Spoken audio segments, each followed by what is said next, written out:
Okay. Hello. Let's get some music. Oh, that's not right. There we go. There we go. Okay. The rare double stream. Oh, it's a double stream, yeah. We're doing a short little stream here in the evening. Because why not? Because why not? Boom, boom, boom. Okay, let me get my situation set up here. My setup situated. Okay. Gotta hit myself with the thumbs up, of course. All right. What am I doing? We this morning when I streamed this morning for a little bit. We got the terrain refactored a little bit and working actually quite nicely. There's a few more things we need to do though, so I guess that's what I'll be working on today. It's Trent. Hello, welcome back. Welcome in. I should probably get like an intro screen now, huh? Y'all don't see me like raw dogging the intro so hard. But fuck it, we'll do it live, you know what I'm saying? But yeah, let's continue refactoring things, I suppose. I already cleaned it up a little bit, just kind of prior to the stream. Got rid of some old things I didn't need anymore, and I still need to clean up the underground chunks. Those are not getting unrendered, and they should be. They should be. Let me see here. Why would that be the case? Yeah, so I guess I'm not doing any...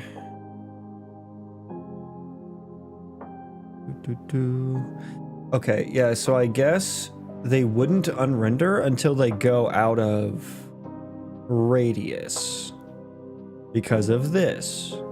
Right, because of this.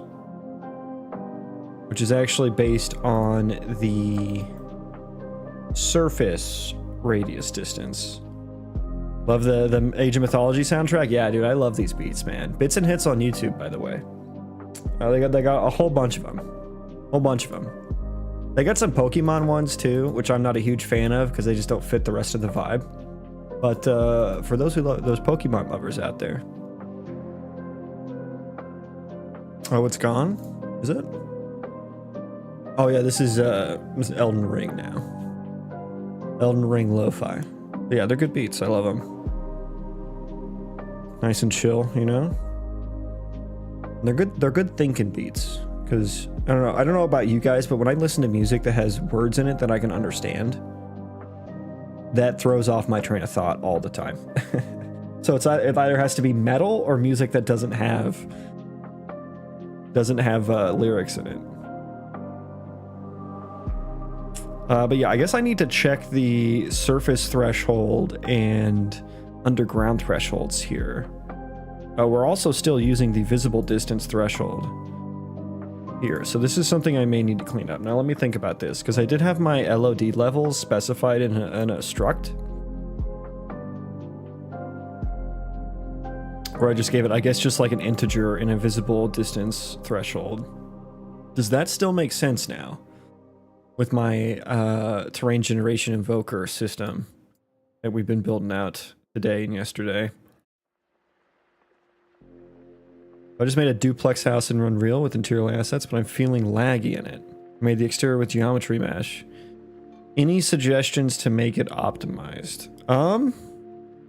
So first thing you should do is figure out what is causing it. A couple things you can do. You may not be able to see it, but hit the backtick button and then do stat unit. And that's going to show this thing up here. That might be kind of hard to see. Hang on. It's going to show this on the side. And your game here, frame is how many milliseconds it takes for the frame to finish. And yours, I guess, is probably pretty low. Game is going to show you the game thread. This is going to be like logic and stuff. Draw is your render thread. So you need to figure out which one of the two is taking up more time. If it's rendering issues, you need to look at what kind of materials you're using, how many vertices they have, you know, what's the poly count on the meshes that you made or are using. Another thing you can do is this trace button down here in the bottom. Hit trace. Make sure you have stat named events turned on, and then just do start trace. And then you can start trace. And again, it might be kind of hard to see. I have some stuff in the way, but this button is going to go red here. You're going to hit that to stop the trace, and then at the top one here is going to pull up the profiler. And then this is where you can really break down things. So you can just click on each one of these little ticks up here is a frame, and when you click on it, you can start zooming down. So this is your game thread. It says game thread up here in the left. And then your render thread is down here below it. And so you can see what's happening in your game thread and render threads. You can see here I have a lot of idle time on my game thread. That's because it's waiting for the render thread to complete. Game thread and render thread pretty much happen in lockstep, although I know the render thread can actually, it can be like, what, up to 1 or 2 frames behind the game thread, I think. But yeah, this is where you'll need to start digging down and scrolling into whatever the big bars are that are taking up the most time. You'll have to do some Google searching and stuff like that to figure it out. So yeah, that's what I do. That's what I do.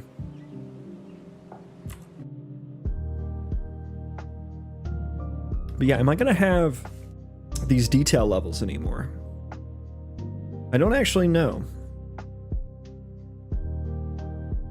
It kind of does make sense to have detail levels so the chunks can kind of specify themselves what resolution they should be at according to the distance of the invoker, rather than the other way around, which would be the invoker would specify which LOD the terrain chunks are going to be at.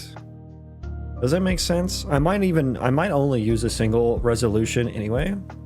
There might not be a huge difference. But if that's the case, then the underground chunk, if I'm going to keep the detail levels the way they are, the underground chunks are going to need special logic. I'll need another thing here, which is effectively just duplicating what I already made in the invoker system I just built out. So I'm kind of leaning just going with whatever the invoker thing is. That way this matches up. Player dist, that should be invoker dist now.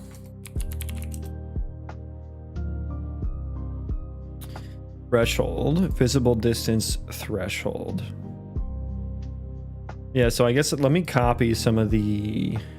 Oh yeah, I renamed it to terrain controller now. Terrain controller is underground chunk. So give me that. Give me that. Upper Z bound, lowest height map Z. Oh god. Okay. I need to so I just need to get location here. Get actor location dot z plus world chunk half size. It chunk world size divided by 2. And then lowest height map Z. Do I have the height map? Is in oh, okay, hang on. Oh, I have these. Nice. Okay, I've already built it out. Is entirely below height map is actually exactly what I need. Yay, past me. Thank you, past me. Okay, so if we're an underground chunk and I need the invoker settings here.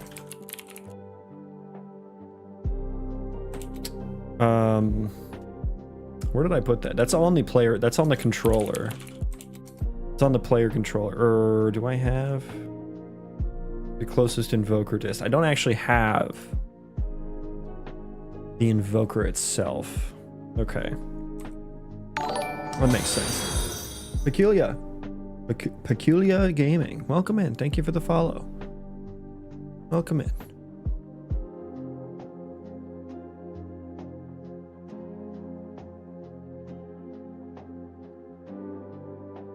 Let me think here. Do I want to pass that in? Do I want to pass that in? I've once again forgotten to set the chats up. Once again. Okay, there we go.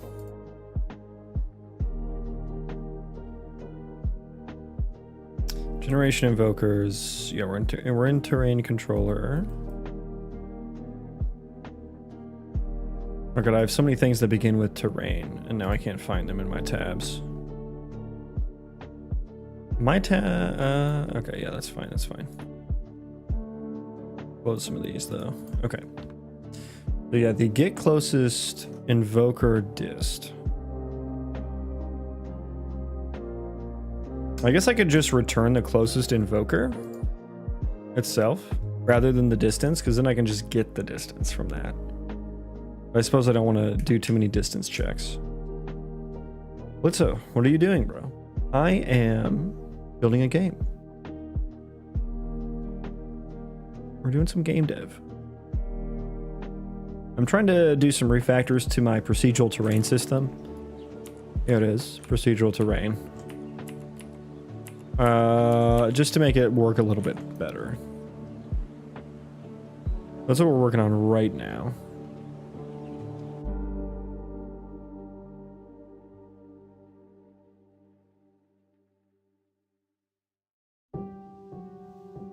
Okay.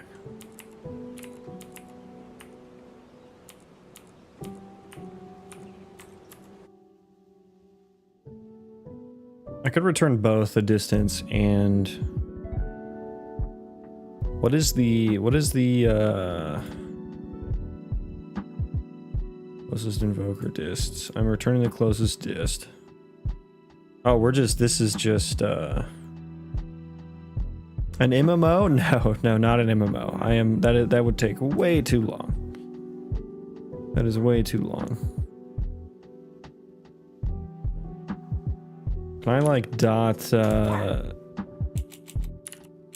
entries, find arbitrary element? It would be nice if I could just get the entry from here. But, well, it's chunk chord to distance, so that doesn't actually help me that much. I want to learn games design. What would be the first step? You want to learn game design or game development? Because those would be two different things. Those would be two different things. I'm not quite sure what the first step of learning game design is. I suppose you would need to apply some game design skills in some way. You could make a board game. You could do like a Minecraft mod. You could just make... yeah, honestly, honestly, those might be the best ways to just do game design, where you don't have to do any game development. But if game development is what you're looking for, then you would need to pick an engine. Unreal Engine, Unity, Godot. Those are kind of like the big three engines. You need to pick one of those, look into them, figure out what they're good at, figure out what they're bad at, and start learning them. What was my first program and with what language? I don't know. That was too long ago. That was 14 years ago. I do not know. Actually, I do know, because it was a World of Warcraft private server that I was trying to set up, and so it would have been C++, I think. But that doesn't really count because I was just following a tutorial and it was one line, and it had me go into some code and change it, and that's how I figured out what programming was, because I was trying to make a World of Warcraft private server. Yeah, I don't know what I want to do about this though, because this is kind of annoying. This is kind of annoying. I could just do a... What do I want to do here? Yeah, I could just do a little struct as the payload. Kind of annoying though. Kind of annoying. This does do caching though, so maybe it's not so bad if I just return the invoker itself and not the distance. Let me see what else this is used for. Process chunks. Okay, that one's fine. Don't care about that one. That's just setting it. That's fine.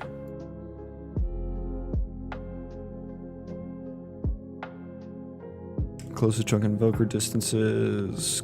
Okay. Yeah, we're just sorting there. Okay, so we're not actually using it for a whole lot.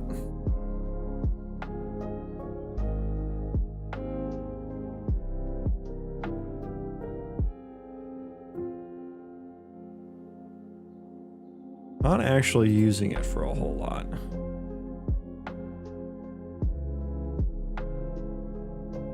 Okay, so I think what I'll do, I think I'll just change this to be a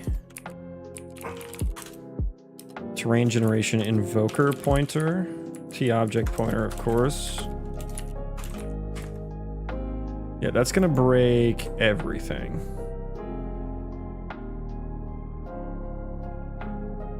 I feel like that's gonna break my serialization as well, which is annoying.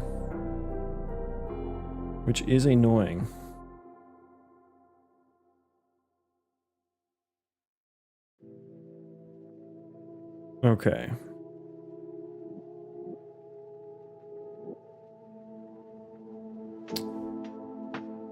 Okay, so then I have to do the F vector distance here. Okay. We'll do U terrain generation invoker, prev invoker, yeah.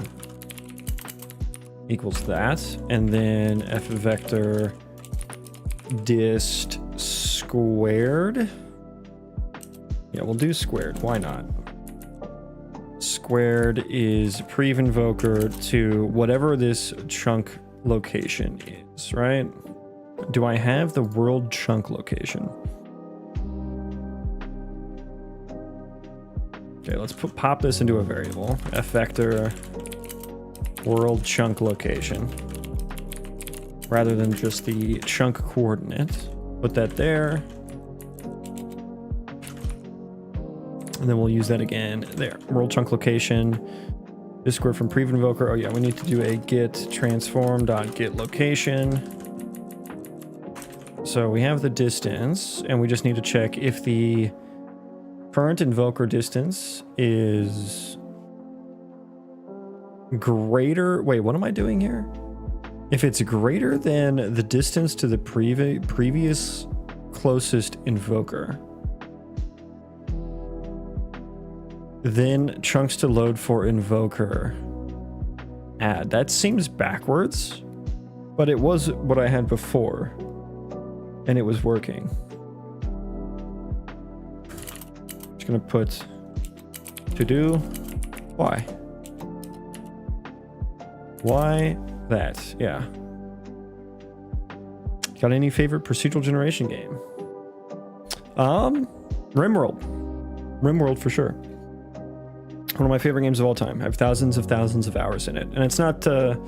It's really only procedural in like they do have procedural maps, but that's not really the main thing in the game. That's just kind of like a backdrop to everything that happens in the game, which is kind of what I intend for my procedural generation to be about as well. It's more so like the big procedural part of RimWorld is just all the random things that can happen, the random base attacks, the random colonists that you get, the random interactions that happen between colonists, and just like the random shenanigans that happens. You know, you might have a colonist that gets a mental break because his wife died in the last raid and he had to eat his food on the ground. So he had a mental break and he decided he was going to go tear up things in the storage room.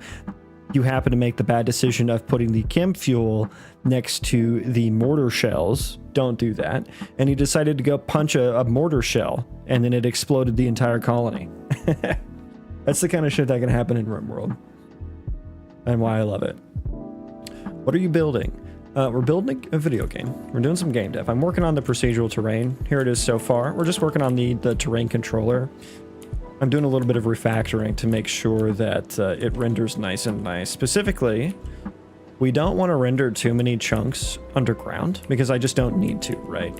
If I'm here in this part, I don't need a whole lot to be rendered, right? I only need a couple chunks in each direction, probably. But if I'm on the surface, I want to see farther. So I'm trying to make that distinction, and we have that working so far. I just need to make sure the underground chunks are cleaned up, because right now, if I continue to run, they will not go away until they exceed the surface generation radius. Just popped in to hear this foreign language, liked and subscribed. Appreciate it. Appreciate you. It's okay. It was all foreign to me at one point too.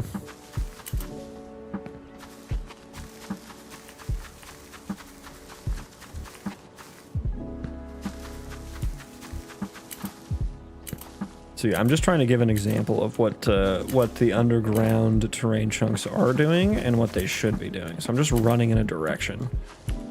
And so, yeah, we've ungenerated some chunks out here, and you can tell because the nav mesh is still sticking around, but the chunks are gone. And then we're generating some out here. Now, the underground, you can see it's almost to the very end of where the surface chunks are at. Actually, there is one on the end. So that I imagine that will get, well, it probably did get cleaned up already. Although that's a surface chunk. That's a surface chunk. I am streaming on other platforms as well, yes. Are things generated only by rules and stuff and not use noise in any way? No, this is all noise. It's all noise. There are some rules, but it's all noise. The world map is very rulesy, but I use a Voronoi diagram to generate the world map. And I overlay that on top of a material that gets drawn out to a render target. So here's the world map before I put the zones on it. So this is just some gradient noise, Perlin noise, simplex noise, that kind of thing. So this gives me the height map for it, right? Black as ocean. Well, I say height map. It's actually just the altitude. So if you look up here at the top, the altitude values at the top. The darkness and lightness of every one of these pixels, which each pixel is a terrain chunk. And then I put a bunch of Voronoi cells on it, and I iterate through every single Voronoi cell, and I just pick a color for it. And then that kind of ends up connecting all of the cells into interesting shapes, like this one, which is just called the Mausoleum at Halicarnassus.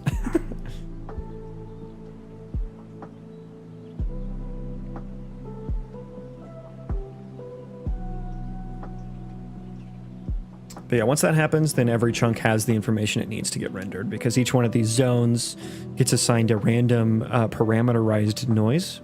So it's like a struct that I have that has a bunch of noise parameters that I can use and pass into a noise function, which happens to be a compute shader for the height map.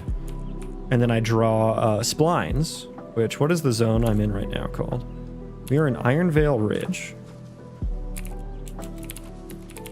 Iron Vale Ridge. And so I make splines out of all of the edge chunks. And then I can use that to build the border mountains. And so we have border mountains around every zone. And then there's an entrance one right here. So the mountain actually ends for a chunk and then continues over here. So there's some rules. There's some rules as well. But everything inside the zone is noise, including like the tree placements, the grass placements, the placement of everything is all noise based. Will you do these live streams more often? I hope so. That would be the goal.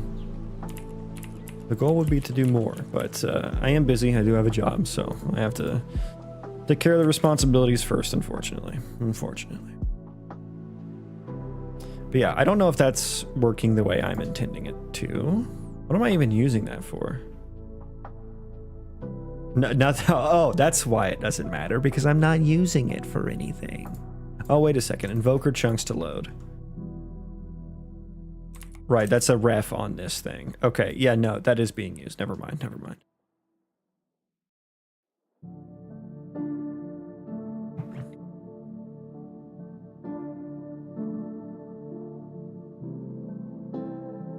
Okay, so let's update these. And rather than passing in the distance, we are going to just pass in the invoker. That actually gets a little simpler. And then this this will need to be refactored. This is going to be get chunk closest invoker. Get chunks. Let's call it get chunks. Get closest invoker for chunk.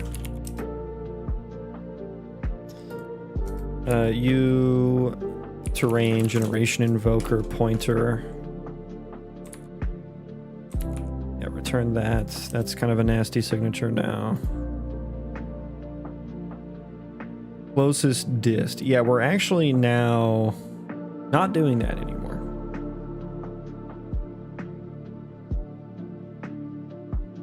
Yeah, so I guess if it doesn't have one, I need to figure out the closest one.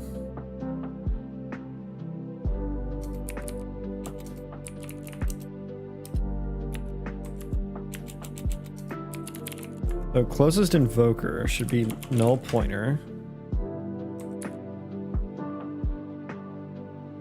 Float. We'll say closest distance.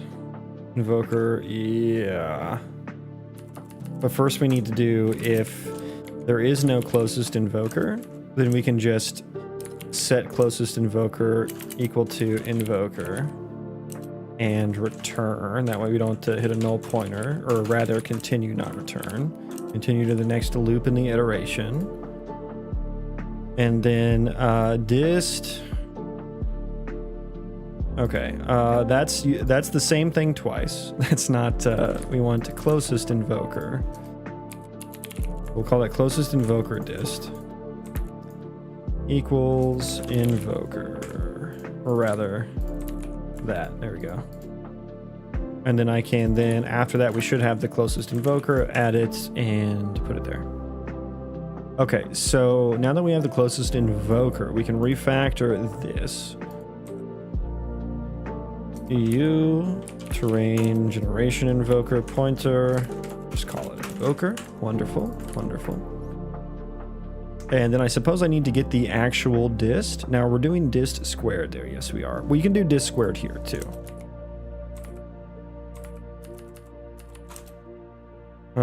Float invoker dist equals, oh, come on, Copilot, you know better than that. There we go. Close. You were close. You were close. Get transform. I do expect more from you, though. I'm going to have to put you on PIP. Yep, performance improvement plan. Sorry. And you're going to get fired no matter what.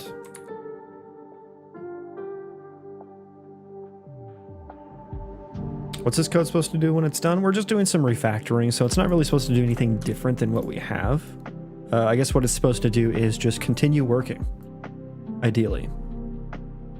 Oh, right, and then we were fixing the underground chunks. Yeah, we want these underground chunks to get cleaned up in a tighter radius than the surface chunks. Threshold, yes. Dist squared, yes. Okay. Else break. Okay, that's it. We'll keep that all the same. But the visible distance threshold. There we go. Hang on. Okay. So let's call this float visible distance radius. That's going to need to go in here. Visible, if it's underground chunk, no, we don't want terrain. God, AI is throwing me off. AI, you're doing horrible. You're doing horrible. B is underground chunk. If that's true, we want invoker underground generation radius. Otherwise, okay, you still got it wrong. Jesus Christ. Oh, Jesus. Surface generation radius. Okay. Okay, and let's rewrite that actually, because I hate the way the ternary operators are. I hate the way they're formatted. And we'll just override visible dist radiance to these. No, not sir. God, dude, the AI sucks today. Am I in some sort of suck experiment over at the Copilot headquarters? Tipsy Bulldog, hello. Oh, you used my emote. So cute.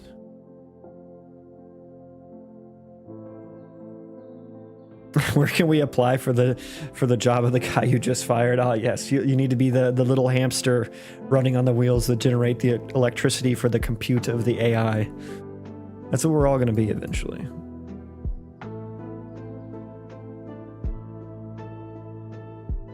Detail levels. Yeah, so...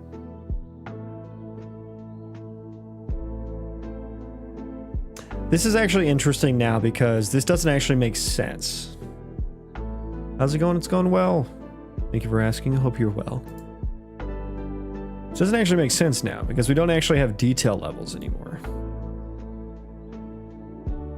We really only have two, rendered or not rendered.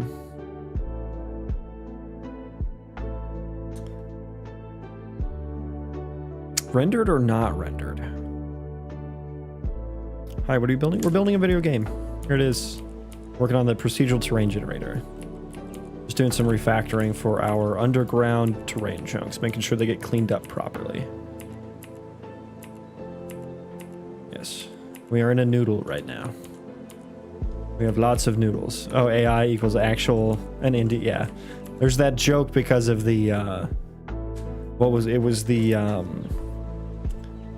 it was like the new Amazon, like, no, like employee-less grocery stores, right? Where you could just go and pick things off the shelf and it would just like use AI to charge you, figure out what to charge you.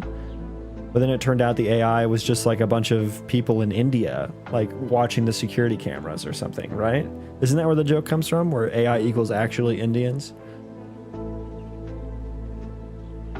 I think that's where it came from.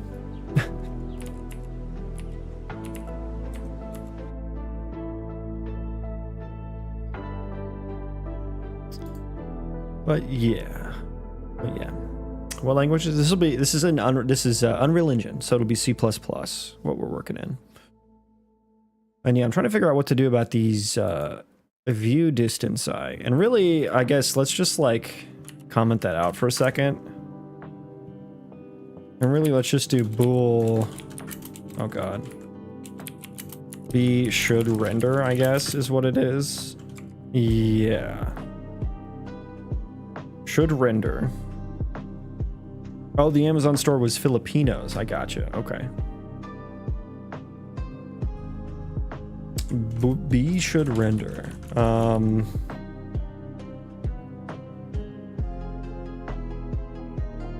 If the distance to the nearest invoker is less than the visible distance radius, we should render. So this will be index 0, otherwise index 1. Let's see if that, well, I gotta rebuild. We have to rebuild because I edited a bunch of header files, but let's cross your fingers for me and let's hope that this works still. That's the goal. It should just still work.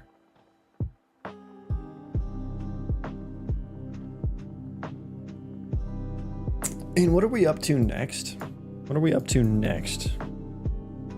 After, oh yeah, we need to do the subscription system.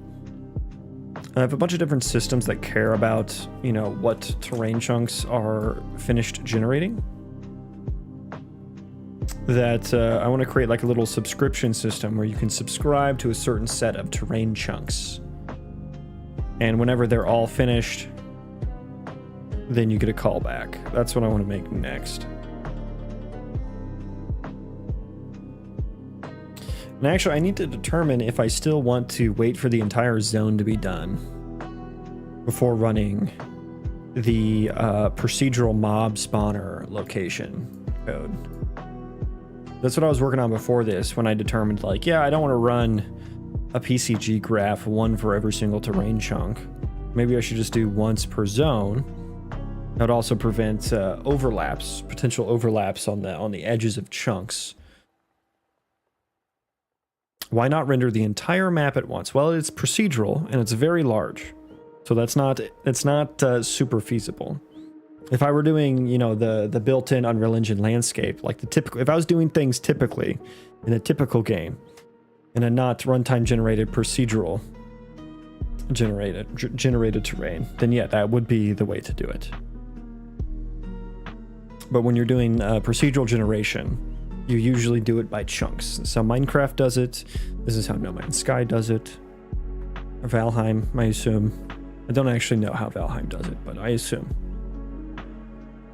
I've actually seen, if you look in the distance, you can actually see the terrain updating sometimes in Valheim. So yeah, when it's procedurally generated, you can't quite do that. Unless you'd just be sitting at a loading screen for a long time, which is not peak user experience exactly.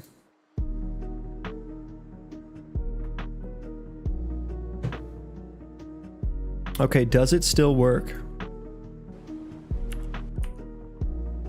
Does it still work? Interesting. Okay, it's going in a completely different order.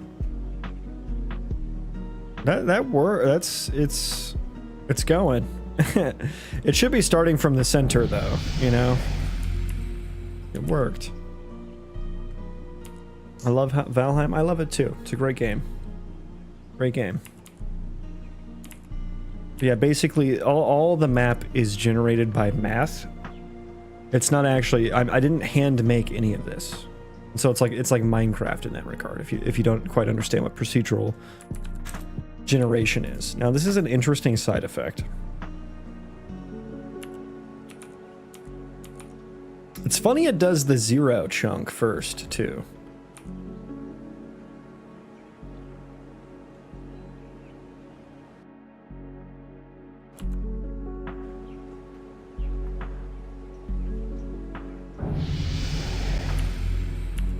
So yeah, this is a different seed. It's a different world. Oh god, where am I? I am in Frostbloom Hollow.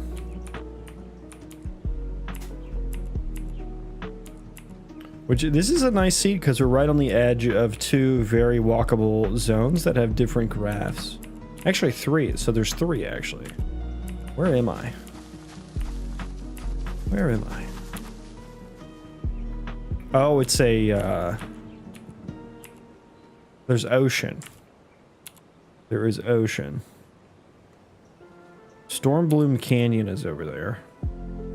Duskwatch Ridge. Ironwood Forest. Ironclad Peaks. Night's Rest. Duskwither Glade. These are cool names. Those are all cool names.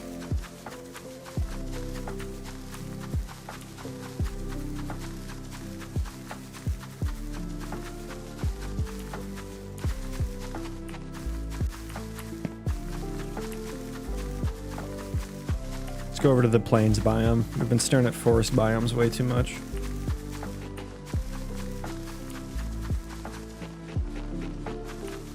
There we go. There's some nice hemp for you guys.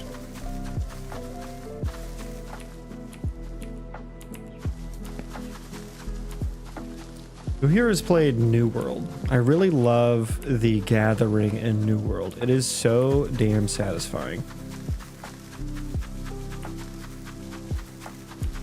I hope to emulate that a little bit.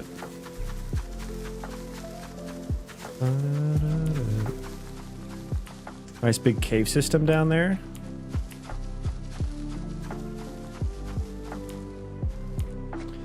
I have no yes. Okay, I'll be honest, I don't know. I don't know whether you have or have not. Oh, and yes, I meant. Okay, you have. Okay. Yeah, then you may know what I mean. Like the sound, I think it's the sound effects that really do it, right? The gathering sound effects are so freaking good. The crack of the pickaxe when it hits the ore.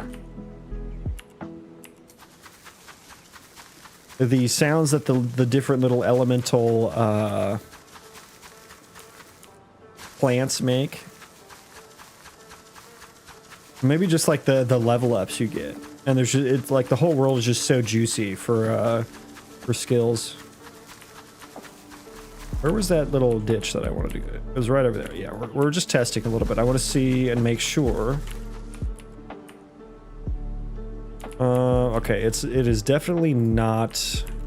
Okay, it is not cleaning it up. Okay, so it didn't work. It did not work.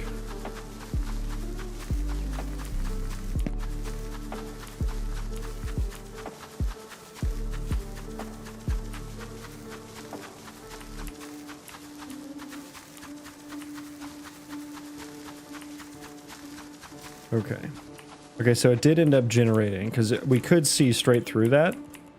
There was like a little, yeah, that little section. I guess you still kind of can. Oh my god, this is a massive cave. With some floating rocks, too. Yeah, the floating rocks are probably gonna... Those are probably gonna make it through. Okay, this is an outlier cave. I want to see how big... 2, 3, 4. So yeah, technically I guess you could, from the very edge here, yeah, see all the way through. That's a bit of an outlier. Bit of an outlier.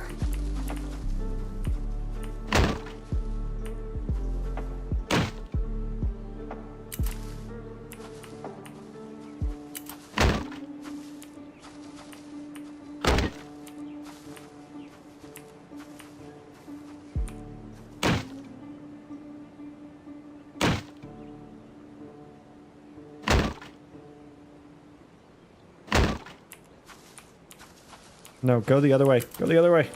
I wanted you to fall in the hole. Go in the hole.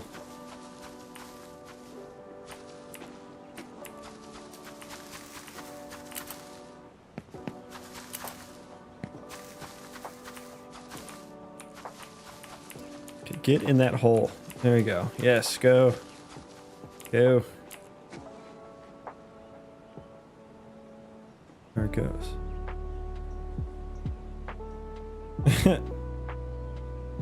Patented indie physics right there. This kind of reminds me of Y-Lands a bit, except the MMORPG. Neat, thank you. Don't know what that game is, but thank you. Okay, so we need to fix the... Yeah, these chunks still are not... they're not chunking the way that they're supposed to. They are not chunking the way they are supposed to.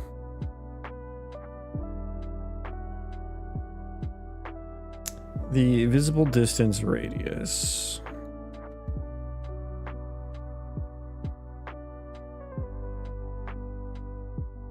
Invoker, if the invoker distance is less than the visible distance radius, which should be, let me grab a, let me find one of these chunks that's supposed to be cleaned up. Okay, what are you?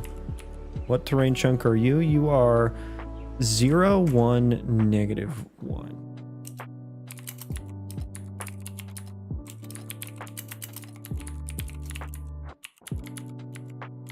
Okay.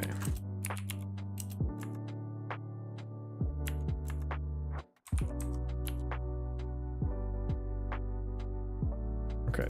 Put that, up. Up. Continue. Okay, now we're running live coding. Okay. Now we're going. So I'm just gonna, I put a breakpoint here, or I'm going to, for this coordinate 0, 1, negative 1. That should be cleaned up. And so we're gonna look at some of the values here. And we're gonna take it out back and deal with it. You know what I'm saying? Is entirely below height map. I hope this is working the way I want it to. Upper Z bounds. Okay, what is my invoker distance? Now, these are squared numbers, so it's not really going to make that much sense to me. Surface at 5K versus 24K, so which one did we get? We're at 5K. Okay, so the is entirely below height map isn't working. Where else am I using this? That it apparently is working. Right, the PCG chunk surface sampler. Yes. Okay. I don't know if it's not entirely below height map. Let me see. If the upper Z bound, if the top of the chunk is less than the height map min, then it is entirely below the height map. That sounds right. That sounds right. What was I doing here?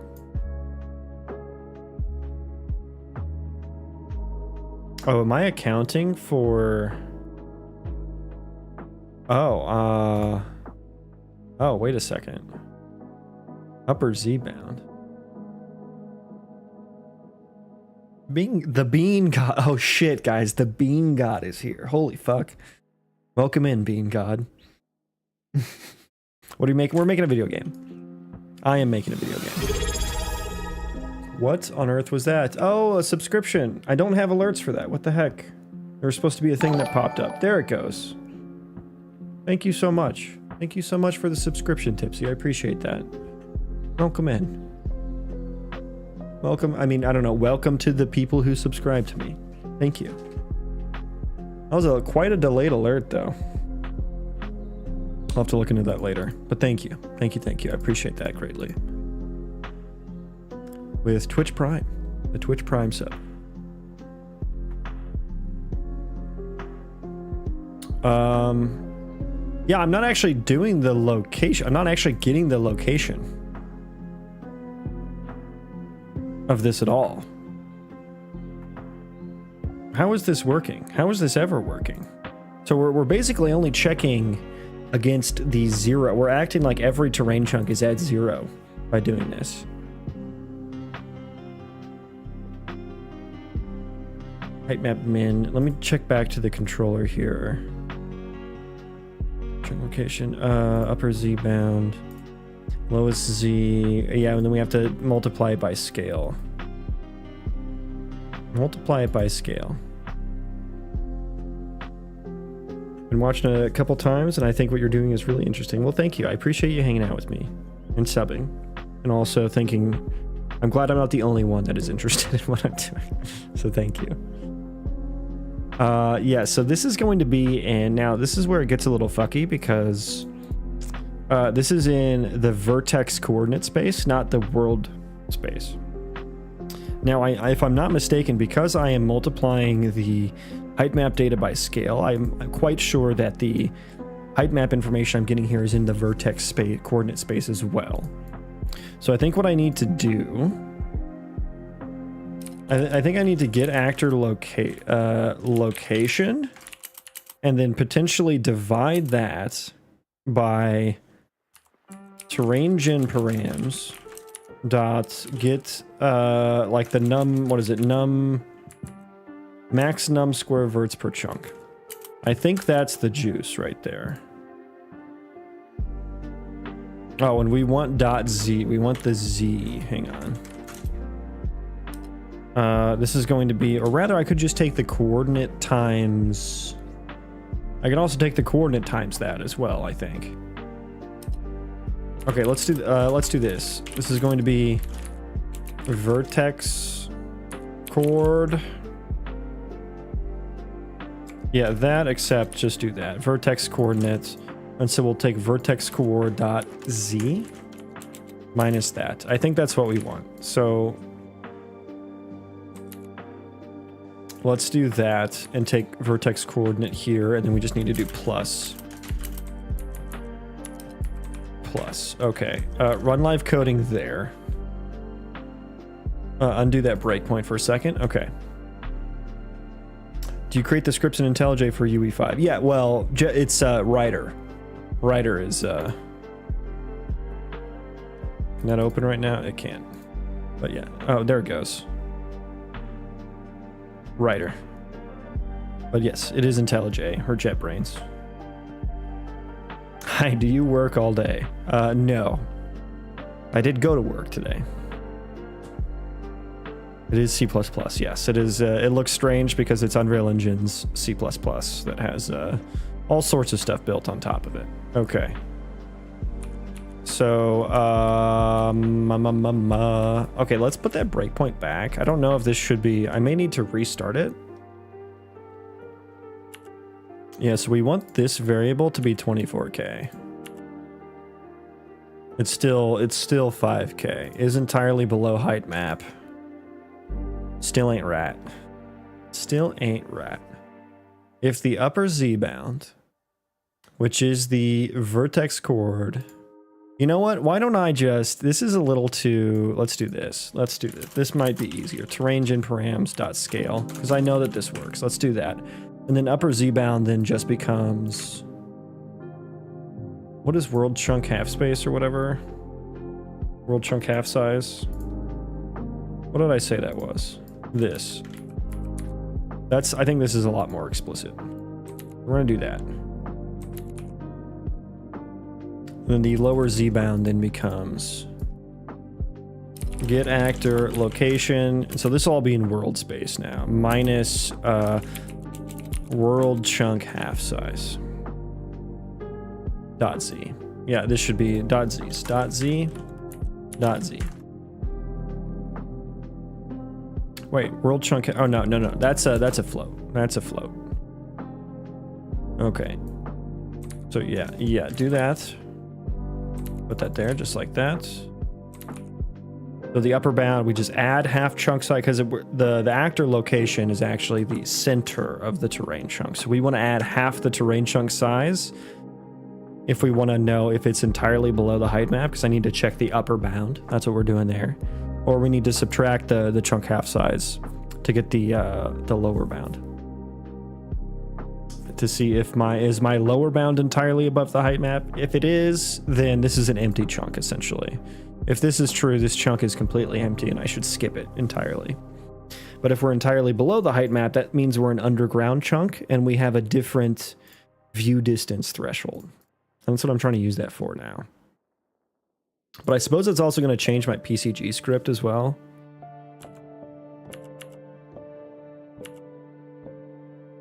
Okay, now it's right. Now that's right.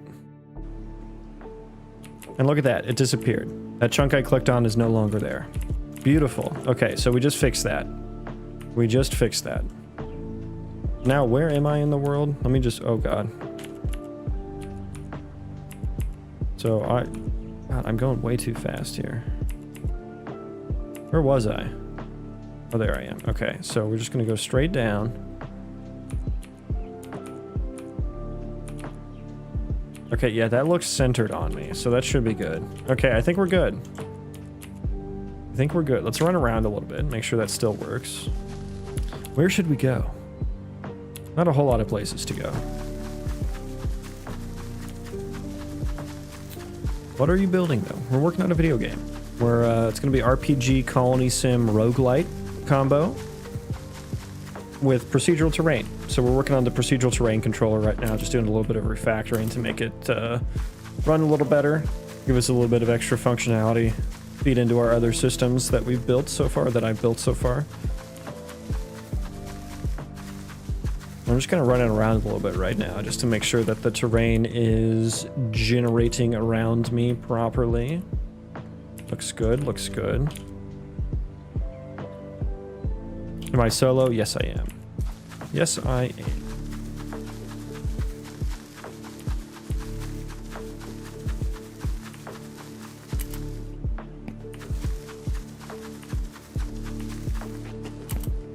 Okay. What are you building on? Unreal Engine? Yes. It is Unreal Engine. Tis. Okay. Yeah, and you can see all where the old chunks were, because we still got all the stuff spawned, which is intentional. That is intentional. You should get a team where it's going to take years. Oh, I know it's going to take years. It's already taken 2.5. But I'm okay with that. I enjoy the process. How long have you been working on this? Yeah, 2.5 years. Not just on this part. There are many different systems that I've been working on. We got the procedural terrain system. There was a building system I was working on not too long ago. I built my own ECS system, which is an entity component system. That's just kind of like an architecture for efficiently running a bunch of entities, NPCs around in the world. Because I want the whole world to be online, not just your like local area. Because a lot of Colony Sim games kind of fake it when you either run away or, you know, they were never doing the real thing anyway, right? Sometimes the Colony Sim games will be like, oh, if you're sending 4 colonists to go chop wood, that's always 40 wood per hour, you know, no matter what they actually end up doing. But for me, I want them to actually go run out there and chop down a tree and have to bring the wood back. And you don't get the wood until they bring it back, right? No matter if you're in the colony or somewhere else in the world. And so I need a very efficient way to run thousands and thousands of NPCs because I want the whole world to be online. So I had to write a system to run all that on background threads, very multi-threaded for performance reasons. We actually spawned a bunch. Spawner. Spawn me 1,000. I don't actually know where 0, 0 is. Oh god.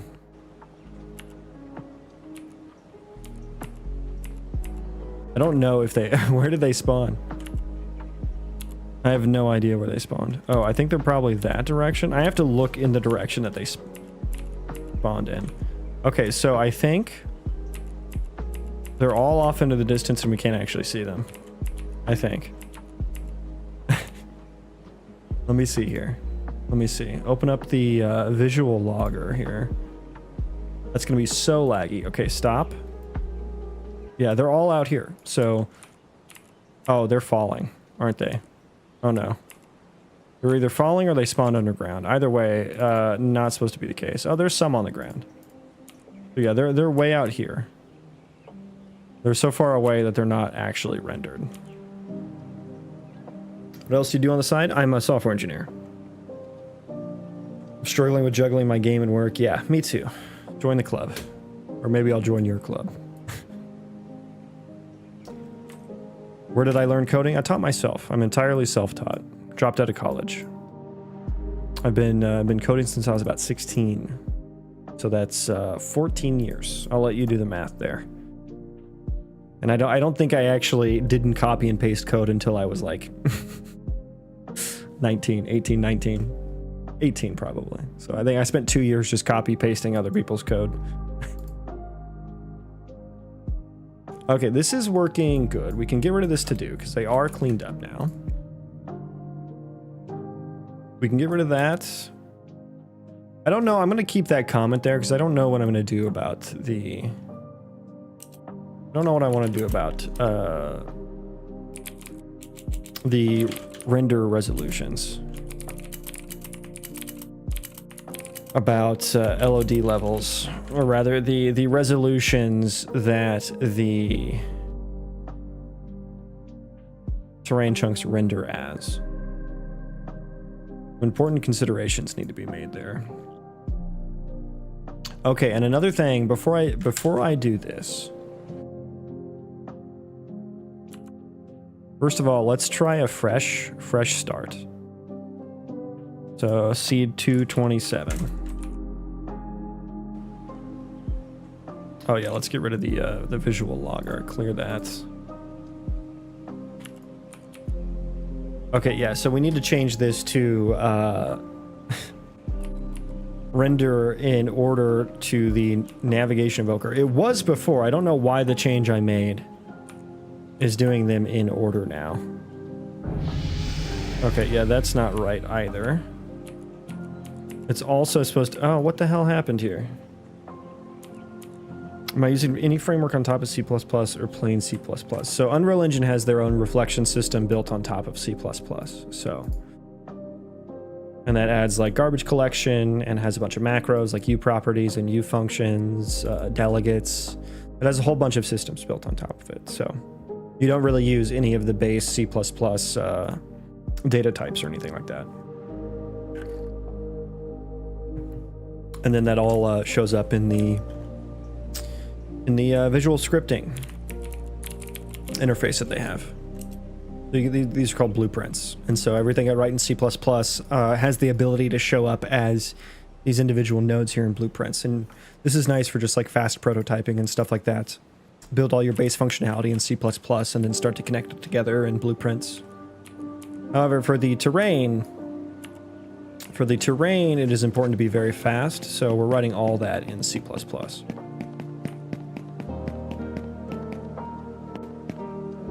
As you can see, it's blazingly fast. And also, this is supposed to generate all these chunks up here. Let me take a peek here. Did I break that? Did I break that?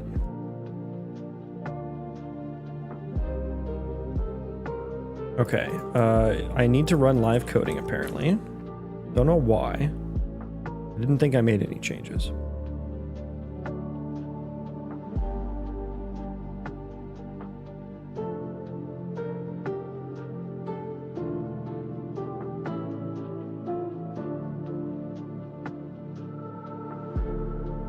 Come on, you can do it. There you go. There you go. Okay, now I can put a breakpoint there. Breakpoint. Num z layers to generate is 2.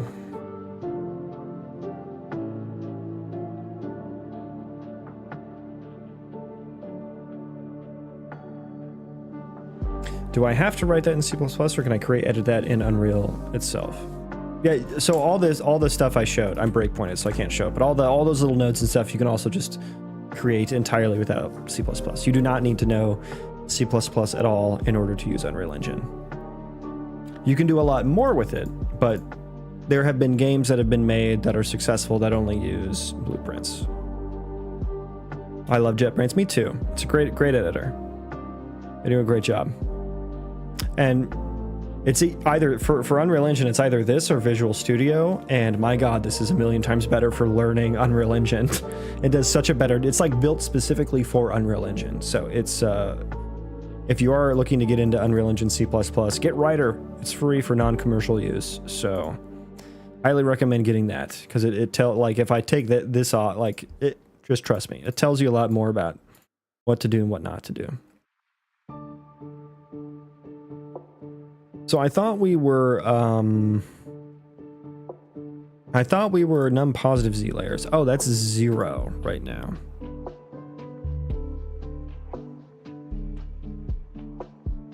Okay, highest height map z plus world chunk half size. That's the upper bound.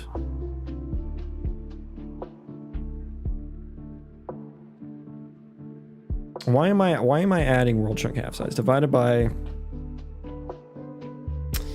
by the chunk world size. Do I have to add that? This should not be 0 right now. If invoker chunk coordinate is greater than or equal to 0, it is 0. Then we get here, which made this 0. So let me do this math. Let me manually do this math real quick. So I know the terrain chunk world size is 12K. This was 1858 plus 6,000 divided by 12K. Yeah. The highest height map Z does not seem... It's the highest height map Z for the chunk that I'm in, right? Yeah, that's the secret. That's why it's not working, because the chunk that I'm in... Oh no, wait a second. The highest height map Z for the chunk that I'm in is way the fuck up there. So wait, is that not right?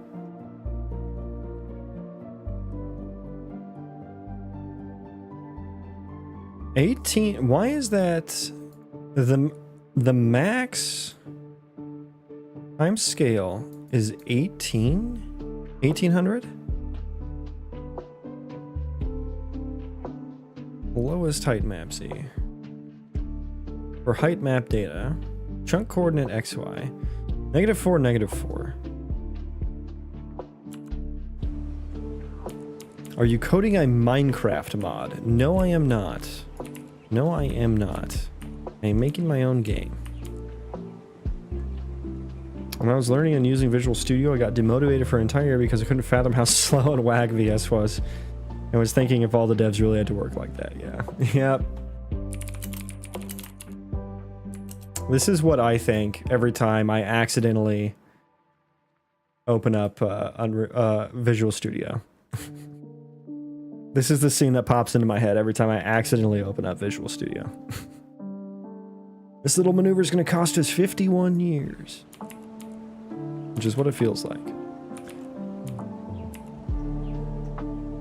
That's what it feels like. But yeah, the highest height map Z does not seem correct at all. And now it said -4 whatever. Although I guess I need to check, I need to do it for the, yeah, I need to write, I need to check chunk 000 actually. I'm kind of dumb. Don't know why I thought just putting a random breakpoint would work there. Chunk coordinate XY. 000. Just put a random log in there so we have something to break on. Okay. We also might have to grab a beer tonight. It's feeling like a beer night. Feeling like a beer night, I'm thinking. Okay, so yeah, so we're here on chunk 000. Invoker chunk chord is 0. We're still at 2 here. And then the highest height map Z, okay, that's the number I'm more so looking for, 23K. Read that calculator again. So it's, what is it? 23,324, 23324. Plus, I don't know why I'm adding half size. Divided by 12,000. So that's that should be 2.4. Holy crap, what is all this? You're looking at code. You're looking at a master at work. No, not really. You're looking at someone who doesn't know how zone code works right now. Num positive Z layers. It is 2. It is 2. Why are you not generating?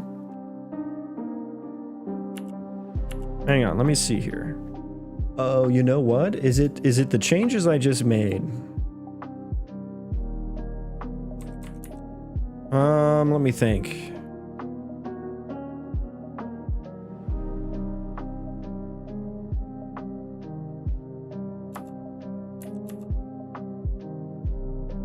I work for customer support and hosting. This looks familiar. Oh, you've seen, okay. You've seen the shit show. That is my code base before. Okay. Maybe you can help me then. Maybe you can help me. We're working on procedural terrain right now. Trying to fix my procedural terrain shit. I think I messed up I think maybe these chunks have been generated. Hang on, let me move forward in the program here. Okay, skip that. Let me see. Let me type in x equals 0, comma, y equals 0. The chunks are there. The chunks are there. Okay, so it is my view distance. It's my view distance code that I just wrote. That would make sense. So we've gotten here. We've gotten here, and then I guess is entirely below height map became true.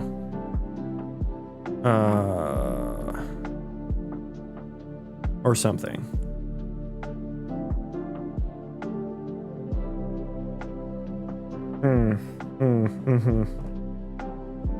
I'm guessing the distance is. Have you released your own game earlier? No, I've never worked on a game or released a game. So I just started learning game dev 2.5 years ago, which is the same time I started working on this project, working in C++ and working in Unreal and working on procedural terrain. So, yeah. Still a lot of learning happening. Okay, so I'm gonna guess the distance isn't correct. So I guess let's verify that. If chord equals vector 000 zeros, throw another log there. Hit me with that. This looks cool as fuck and I feel so ignorant. Well, thank you. You don't have to feel ignorant. Do not feel ignorant. Where do I go to learn how to do this? You just go to Google. That's how I learned. Circa fucking had to have been like 20 goddamn 10 when I fucking started trying to learn. Okay, what's your visible? So it is 50k, and I'm gonna guess should render is false here. No, it's fucking true. Well, no, this is chord 0. Oh, we need to do 1 actually. Use it anyway. Take those away for a second. Run live coding. Yeah, if you want to learn how to write code, you don't need to know how to write code to make a game. If you're interested in making a game, Unreal Engine has a visual scripting system called Blueprints that you can use entirely. Coding does help though. If you want to learn specifically how to code, tons and tons and tons of resources on the internet. I've learned everything that I know for free on the internet. I dropped out of college. I don't have a college degree. And I was able to become a software engineer despite that, so... IRL quest obtained. Hell yeah, that is your quest. Should you accept this quest, there will be days where you feel like the dumbest person on the planet. But should you accept this quest, there will also be days where you feel like a god among men. And at first, there's going to be a lot of the former. There's going to be a lot of the former. And not a day goes by where I don't feel like a fucking idiot still. So it's very humbling as well. But who was it?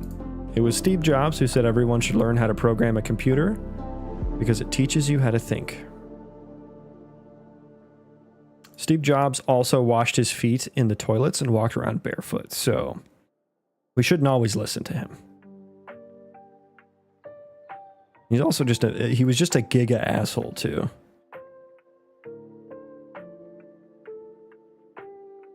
Why am I not hitting this? Why am I not hitting that breakpoint?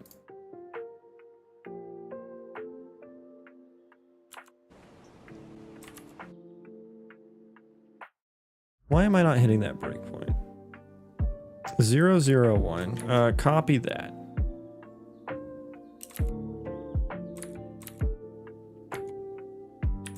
I have the whiniest little doggo over there. Oh, I got a sleepy doggo back here.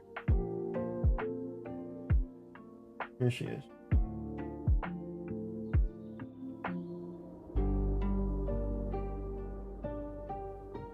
A good struggle is worth living for.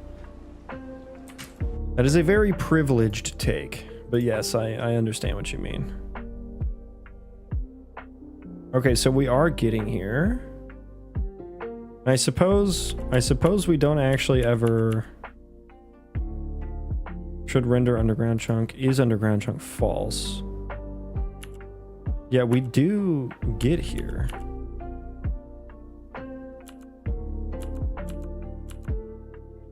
So we're never calling update. Wait, where is this called from? Get LOD index.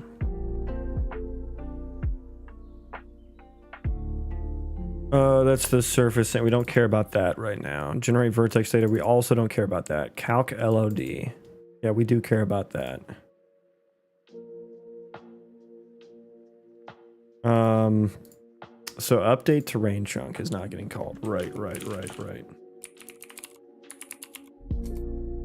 Okay, so if it is contained in there, force init probably isn't true. Why aren't we calling this? If chunks to load is empty.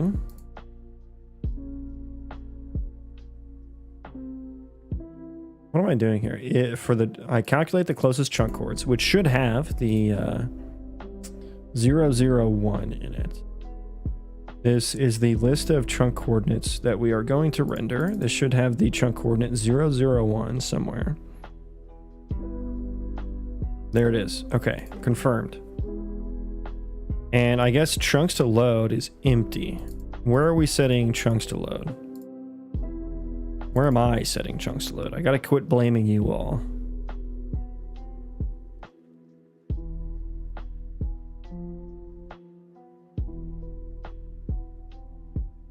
Okay, so we may need to... Although I didn't change anything. It only gets added here if it's not in the terrain chunk map already.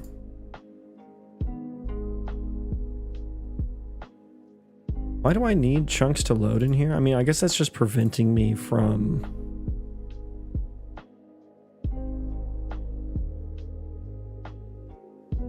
So wait, I'm checking if chunks to load does not contain the chunk.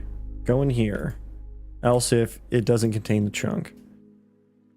Yeah, okay, yeah, that makes sense. So then chunks to load. Right, because then I do the, I do the staggered spawn, don't I? I only spawn like a couple per frame or something. Chunks to load, Q, DQ. New chunk. Init terrain. Where am I? What am I doing here? What am I doing here?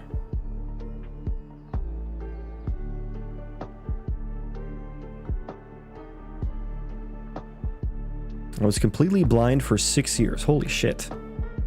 I've learned to appreciate difficult experiences. Apologize. Oh, dude, I'm the one who's privileged now. I just got put in my place. No apologies needed. I'm the one who should apologize. I shouldn't have assumed that you were privileged with that statement. Yeah, I imagine you know more than any. More than most. Karambra, I'm going to watch you again tomorrow. Well, thank you for stopping by. And I hope to see you again tomorrow. I don't work tomorrow, so we should get a nice good stream going in the morning. Yeah, I need to figure out why my chunks... I need to figure out what the hell I was doing with this chunks to load system, because I have the chunks to load queue.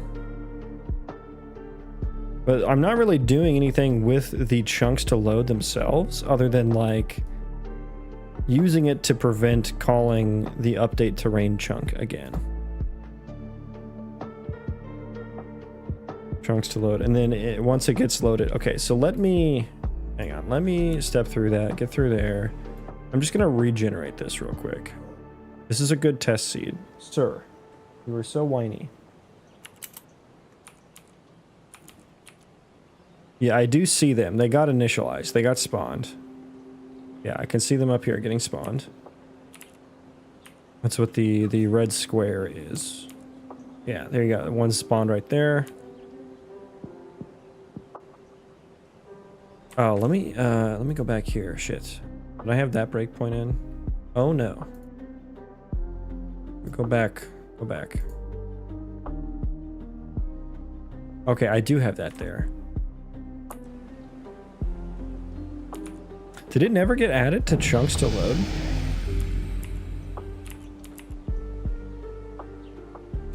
It never got added. Why was that?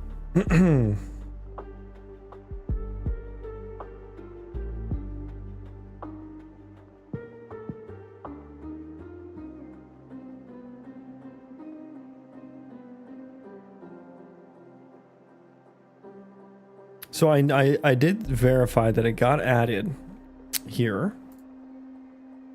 Chunk closest invoker dists. Mister, stop it, please.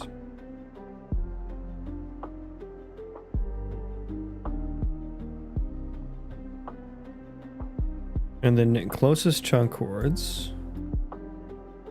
We use there, we use there. For chunk in closest chunk chords, and I did verify it was in that list. If it's not in chunks to load, update or queue spawn for chunk.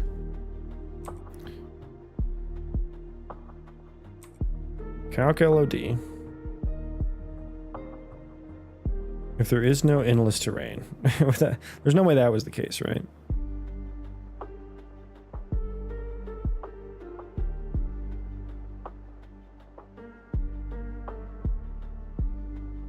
Yeah, we for sure Z's. As for sure Z's can be, we got there.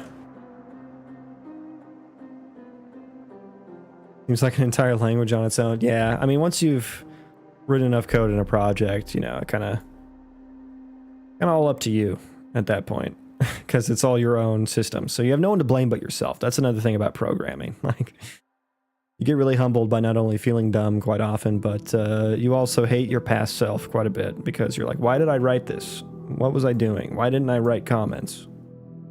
Which are a lot of the feelings I'm going through right now. Why didn't I clean this up?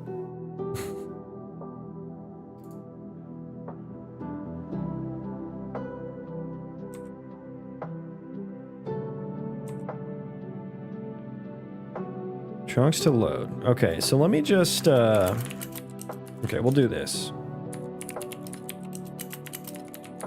F vector, I know 0, yeah, 001 needs to be in there. So run live coding there, and then we're gonna stop and restart and see if we actually, get done, dude. You know what I'm saying?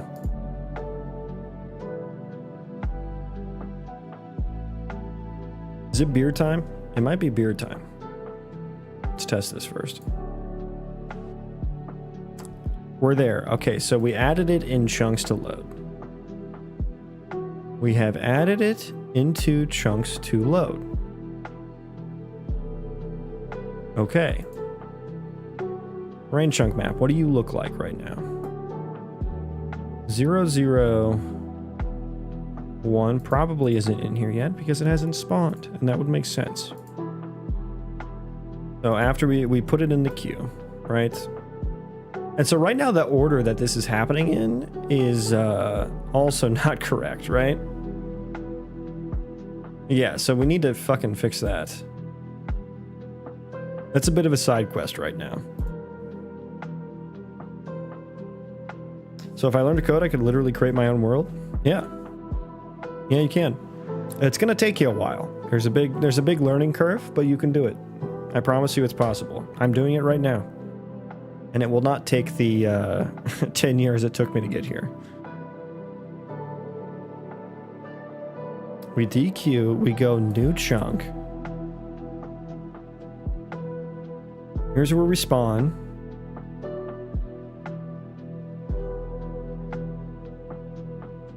And then we edit the terrain chunk. Do I call update terrain chunk from in here?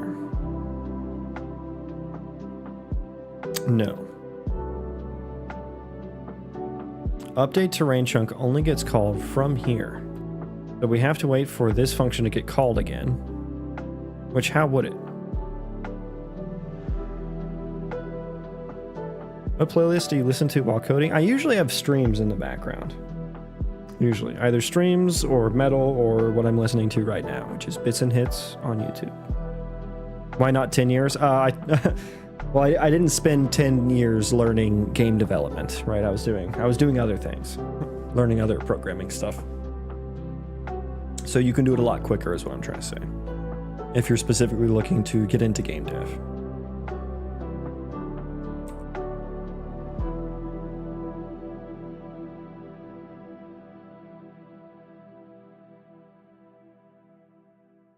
Handle mesh done generating.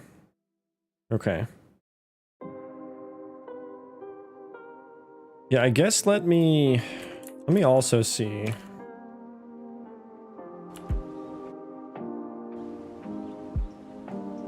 Let me also see the output log here.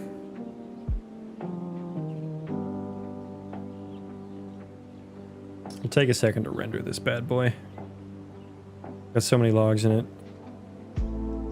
Come on, you can do it. You can do it.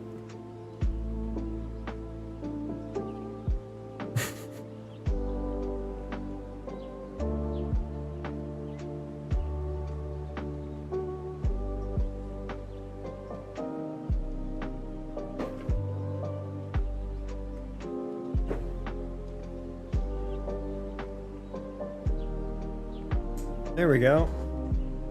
Now it's going. Okay. Let me just see if there's logs here. X equals 0. Oh no. Oh, it's so laggy. There's so many logs happening. It can't even.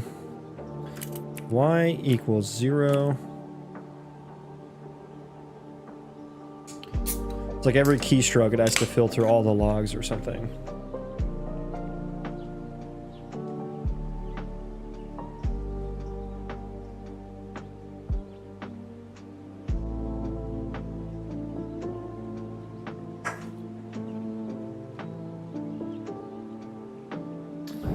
Can AI make this as well? It can help you. It can help you.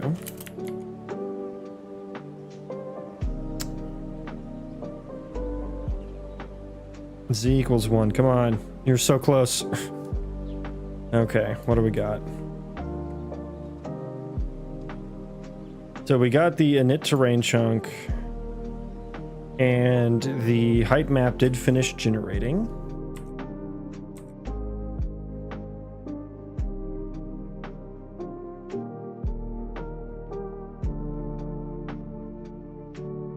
Until height map finished generating.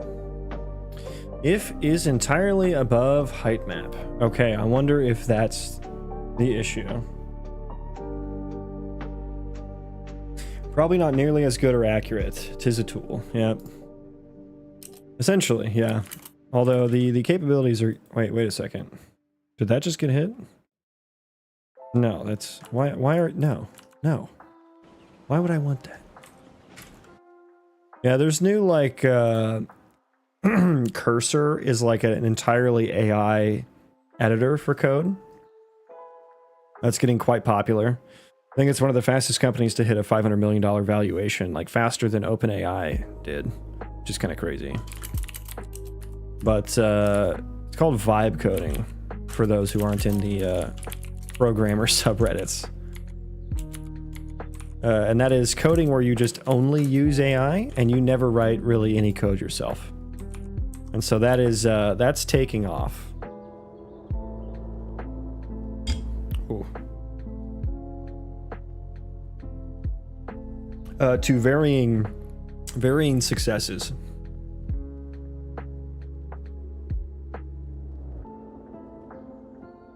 Nice, sweetie pie.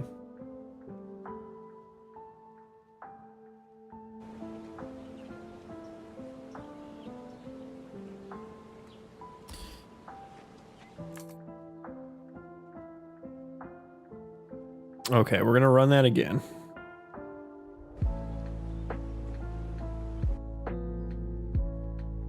Okay, so it thinks this chunk is entirely above the height map. Yeah, that's not right. Oh, I didn't multiply it by scale. Oh, there's the issue. Wow. Oh my god. See, this is the moment where you feel really dumb. Because I did this down here for is it below height map. I forgot to do it up here. Yeah, so I feel dumb. I just spent like, I don't know, how long did that take me to figure out? Like half an hour? 45 minutes maybe? Were you talking about Cursor? I was. Someone asked if AI can make this, and I was saying, no, it can't, but using entirely AI to write code is becoming more popular, and I referenced Cursor as an editor that can do that. Okay, did I run live coding? I forget. Run live coding. But yeah, AI is a tool. It can help you. I don't think it's at the point where it can do everything yet. So, yeah, from what I've seen on like the Cursor subreddit and stuff, it seems to kind of not break down, but it gets really shitty after your code base gets to a certain size. You on the purple app? I am. I am also there. Link in my channel bio. If you're there, we go. There's my peaks. There we go. There it goes.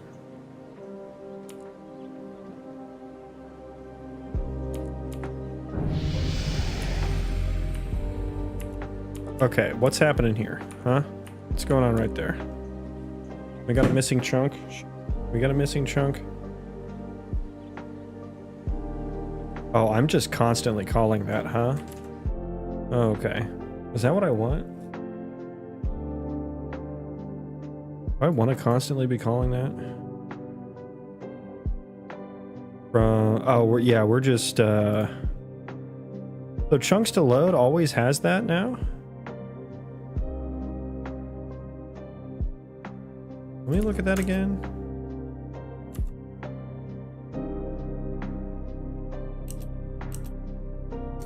If it doesn't contain it, it puts it in there.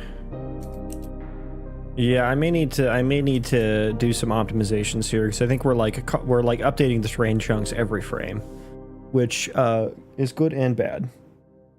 It's nice so that they're nice and updated. Not so nice for performance when we don't need to be doing that. Do you ever want to rewrite all the code? Only every day.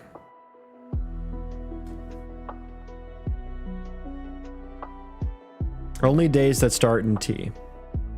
Tuesday, Thursday, Saturday, Sunday, today, tomorrow.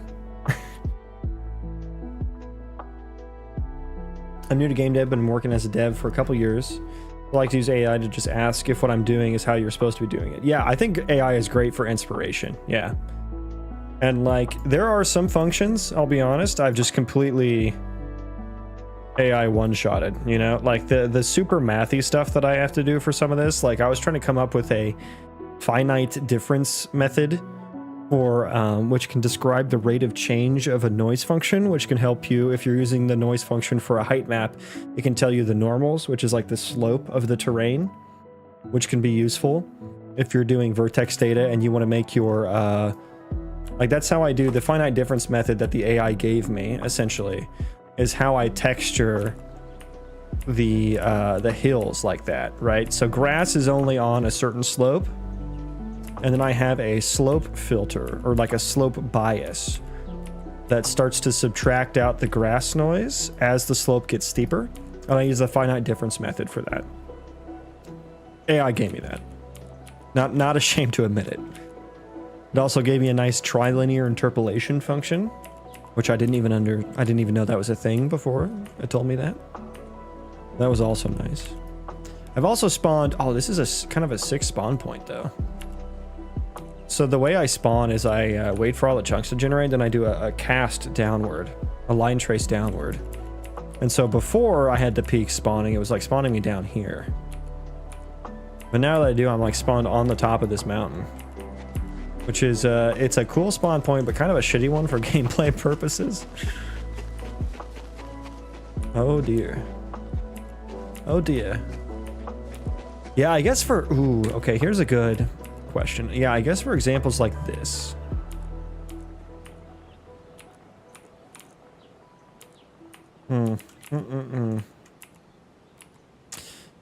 Yeah, I guess I should always, because I'm not rendering any, I rendered these ones at first before I spawned. Because right now I can see through that from the top of this mountain. Shit, okay. I didn't think about that. Look at this little noodle. Oh, that's such a cool noodle. It just goes right through. So who's played WoW here before? Like, I would think it would be so cool to procedurally spawn like an iron forge in this mountain. I think that would be fucking sick. I think that would be sick.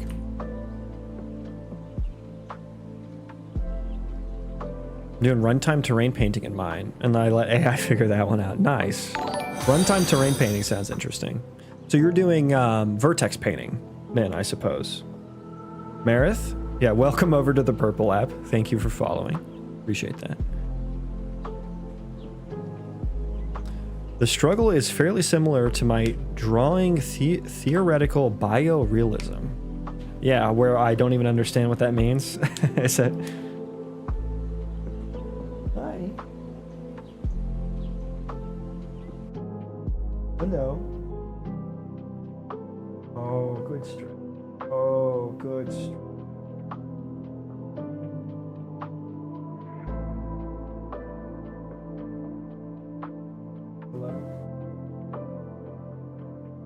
Come here, sweetie. Oh. Hi. Hello.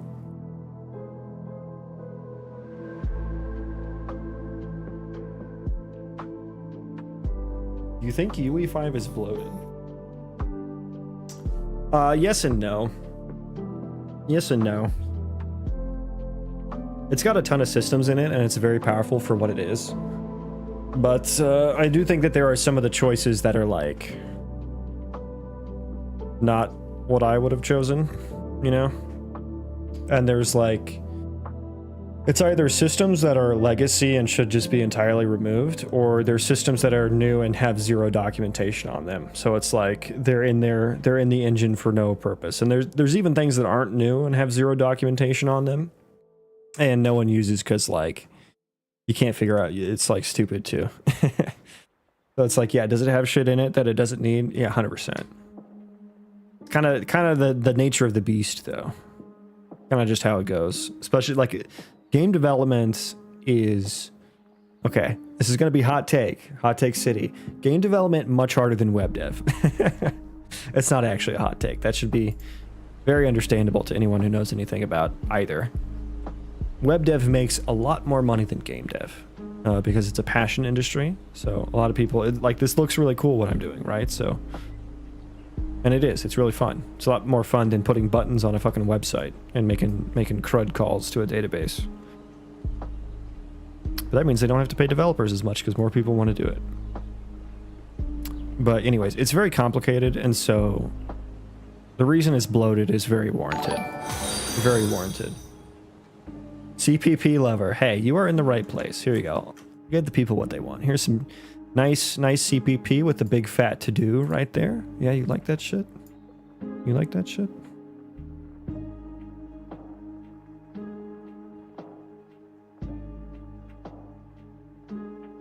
Hyper-realistic theoretical biology. Basically, theoretical life that's plausible based on what we know on this little rock we live on. Oh, and you draw that. Aliens. Mainly plants right now. Dude, you could be a little, you could get into game design that way, or you could draw. You should probably try to translate that to like some 3D modeling or something. That would be really cool. You can make some plans for my game. What you're doing, essentially. Yeah, but I mean, you should, I mean, you mean like modeling the terrain? I don't know, like, you don't necessarily want realistic to Earth terrain in a game because it actually turns out actual terrain is mostly boring. It is mostly on Earth, right? I create like a ton of noise and stuff, so it's like Earth shrunk down, almost. So not exactly lifelike, but yeah. What happened to this fucking chunk right here? 3D modeling? Yeah, so that'll be like for all these trees and stuff. These are all 3D models. And so if you were drawing plant life and stuff like that, you should check out Blender. Check out an application called Blender. If you don't know what that is, that's how a lot of the assets in game get made. Everything down to these little blades of grass. You know, everything in here probably made in Blender. There's also 3ds Max, I think, but I think most people probably use Blender. But yeah, if you ever wanted to translate that, what you're drawing, into a game, do it in Blender. Those look like the prehistoric trees in Canada. Well, they're very stylized. They're very stylized. And these are all placeholder assets. These are just like free assets that I picked up over the years. Yeah, let me figure out what's going on with this chunk. I'm actually going to walk over there a little bit and see if that renders it or not. I did see something pop up. I actually love this zone that I'm in that's like right on top of a mountain. This zone is called the Amulet of Protection. Oh, and that zone down there, the Necromancer's Crypt of Death. Yeah, not exactly grounded in the game very well. Oh, Jesus, get back up.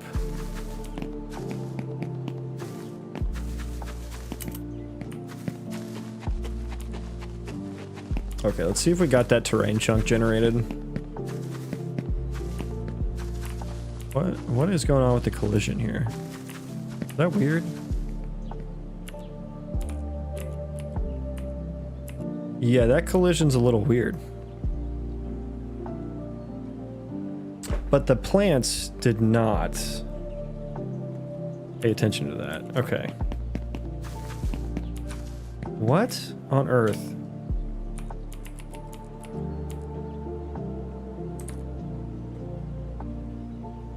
Okay, so this is the...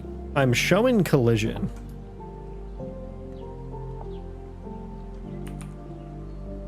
Why am I just hovering here?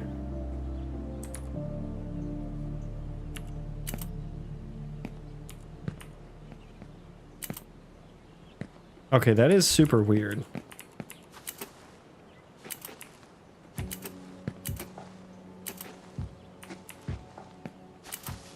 I think it's the mantling setting. It's got to be the mantling settings.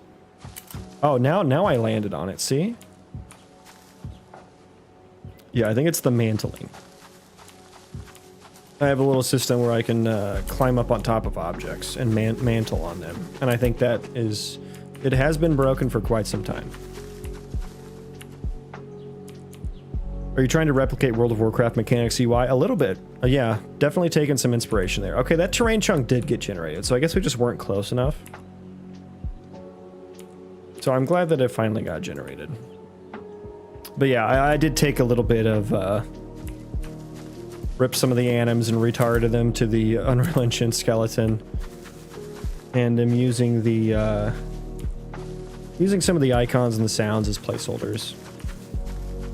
But yeah, I'm doing an RPG Colony Sim Roguelite. That's the genre that I'm going for. I want to combine those three things. And for the RPG side of things, I'm wanting to start from like a vanilla WoW base and expand from there, kind of.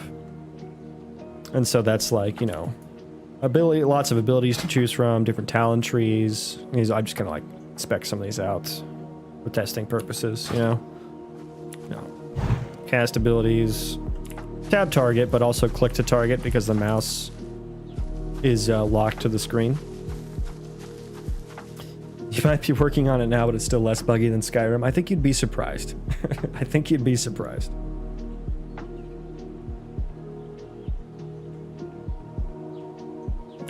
Okay, but I think we fixed the positive Z generation. Now all we need to do is make sure that they are ordered, the chunks are ordered correctly. They're not actually getting ordered in the right order because they're not ordered correctly. That's how that works. Ah, here's the thing. Right, okay. Oh boy, okay. Let me do a little line trace or a performance trace here. Just give me some frames here. Give me a few frames.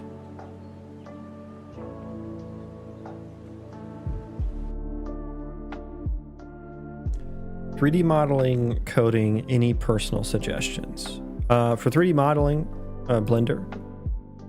Look into Blender, how to use Blender and stuff like that. For coding, you can really start anywhere. I think a lot of usually the programming language that most people start with is either like Java or Python or JavaScript. If you want to do web dev, go for JavaScript.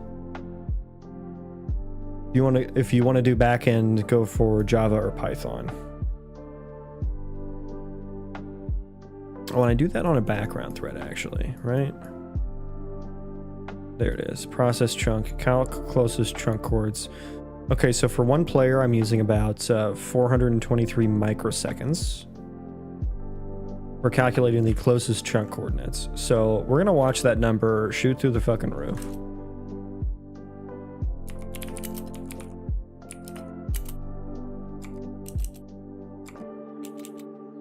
Nerd, yeah. I'm a proud nerd. Okay, so we're gonna do this. Chunk A less than chunk B dist. Okay, so now we're gonna watch that number just... Okay, wait a second. What the fuck?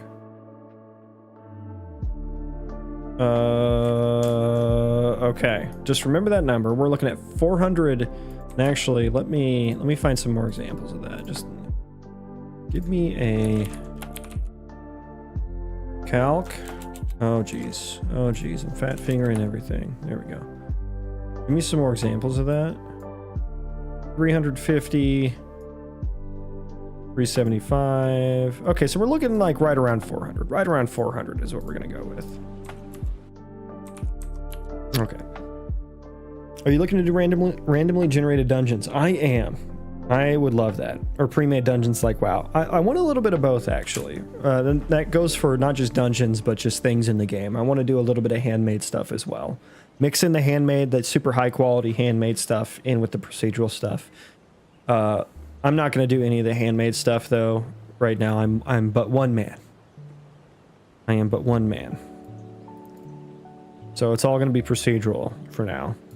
And I'm probably quite a long ways away from doing randomly generated dungeons. I think the next most exciting thing that I'll be doing is I'm doing procedural mob spawn locations. That's what I'm refactoring the terrain for here. To set up for that.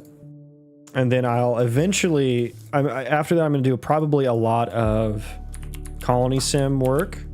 They're getting all the behaviors of the colonists and stuff like that once they're spawned in the world. 500. So we're up to like 530. 600. 500. So by doing a distance check, am I doing distance squared? I am. So by adding the distance check, we're adding about 200 microseconds on there. On average. 1 to 200. Not terrible, but it could be better if I cache those. But I eventually want, I want the colonies I want there to be AI colonies that kind of build themselves.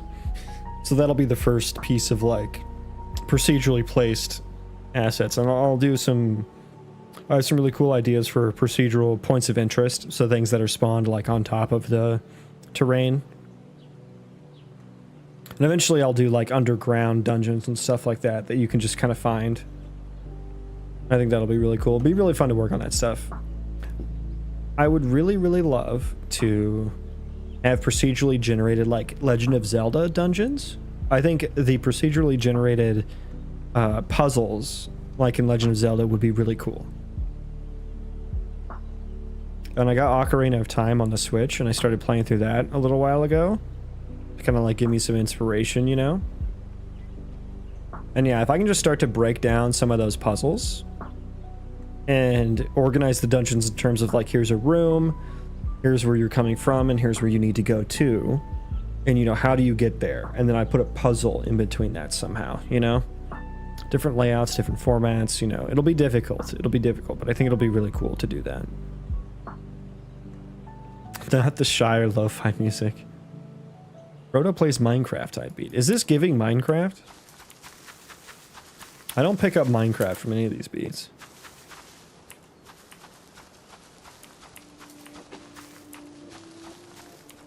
Let's rerun. We need to rerun this now, though, because we changed the calculation. It should be generating from the center now, rather than in a row.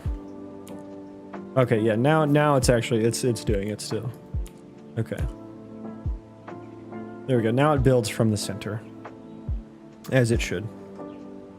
As it should. Okay, I think we might be ready to commit this code then.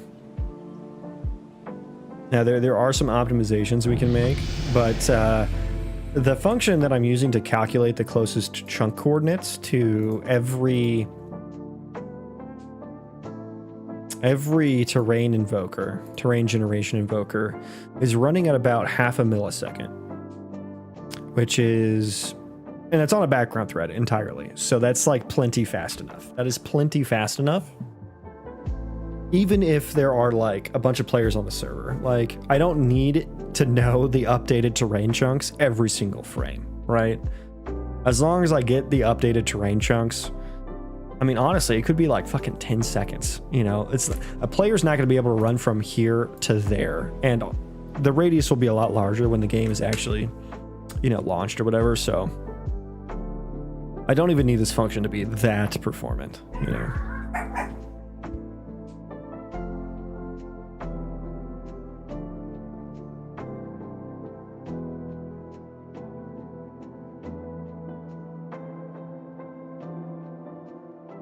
Okay, so I do want to... Chunks to load for invoker. Invoker distance. Yeah, let me look at this again, because I put the to-do here. Let's just see what happens if I flip it. Does anything different happen if I flip it?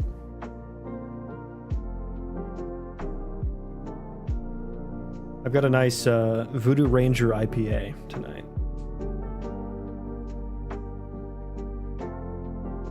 It's very tasty.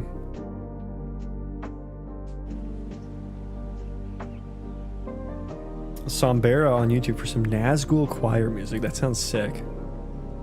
You know, I recently saw Harry Potter in symphony. Like they played the movie and then they had a like a live symphony. And that was really cool.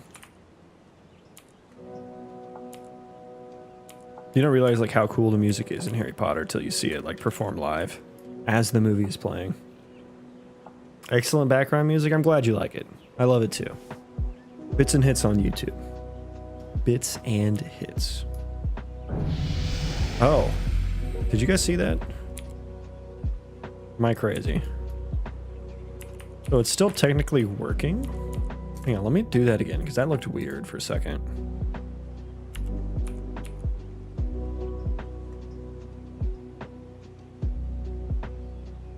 It like we got to the end and then like some like disappeared or something. I wasn't paying that close attention.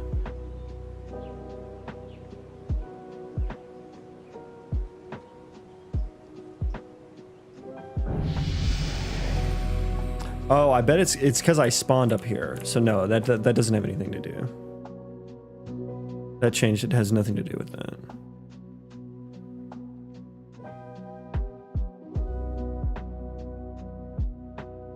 Attended a few operas and orchestras when I was blind. They melted my soul. Yeah, I've heard that like your senses, your other senses get heightened. Did you find that to be true? In a positive way. Yeah, I got what you meant.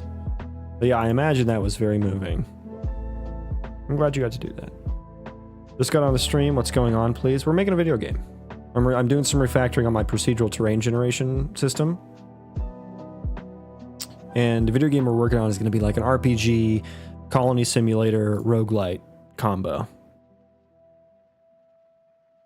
So that's what we're doing here. And I'm just kind of finishing up. I think I got it refactored the way I want it to. I don't know what this is doing though. Do I even need this? If I commented this out, would it still work? Would it still work if I commented that out? Unity is a bloat to my computer. Well, have I shown you the let me show you the Unreal Engine source code. All 200 gigs of it. Have you tried? You hated Unity. Have you tried compiling Unreal Engine from source? Okay, let's see if that still works.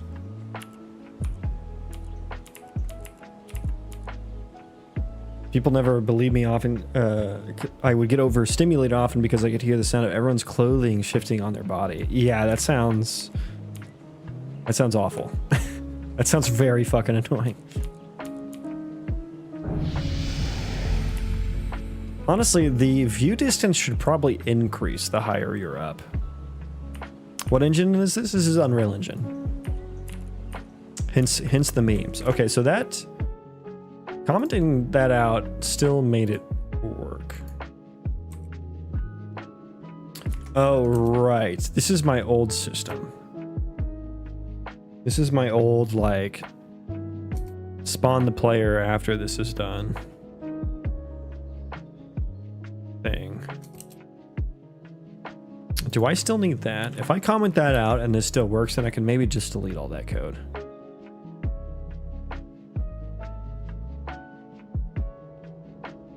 The sound of the air changes depending on the way someone positions themselves. Dude, you sound like Daredevil. That's crazy.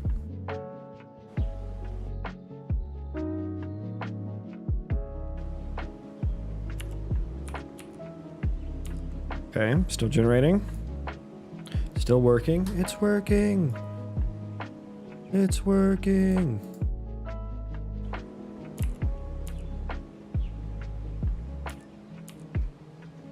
Damn, that's cool. Can't even comprehend how to do this. The simple form of this is actually not too bad. It's not too bad.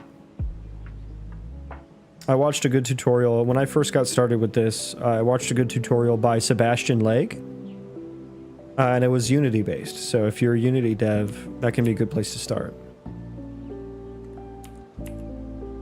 And really the simplest form of this is just generating some noise, like generating some Perlin noise, and then acting like the coordinates of that noise are the coordinates of some world position.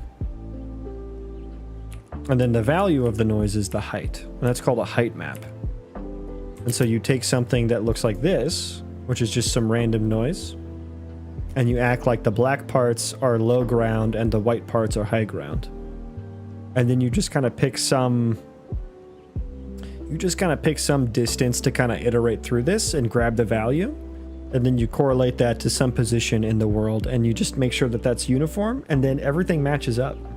That's the simple form of procedural generation. It doesn't look that cool. You gotta layer noise on top of noise on top of noise. And that's how you get stuff like this with like overhangs and caves and stuff like that. And you got to put stuff on it. So there's a lot more work, but the simple form of it is quite easy. I shouldn't say quite easy. It's easy to get into, I'll say. And this still works, so that's great. Although, oh no, I haven't spawned, so it didn't work. Okay. It did not work. So this is where I need to rewrite the, this is where the subscription service comes in. What are we deving today? We're just doing some refactoring of my procedural terrain system. Trying to improve it and stuff. Trying to improve it. So this actually didn't matter at all. So wait, I wasn't adding anything to this, but we still ended up wait, hang on, I'm confused. Why did that work? That shouldn't have worked. It sucks when things don't work and you expect it to, but it sucks even more when it works and you don't expect it to. Make everything uniform and everything matches up. Uniform as in you have to use the same measure of distance between your verts and stuff.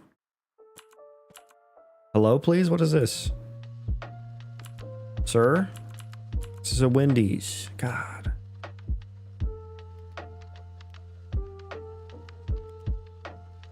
I'm talking about as in general, this is a UE5 module plugin or a game. Oh, it's just it's a game. It'll be a game. RPG Colony Sim Roguelite is the genre combo I'm going for with procedural terrain.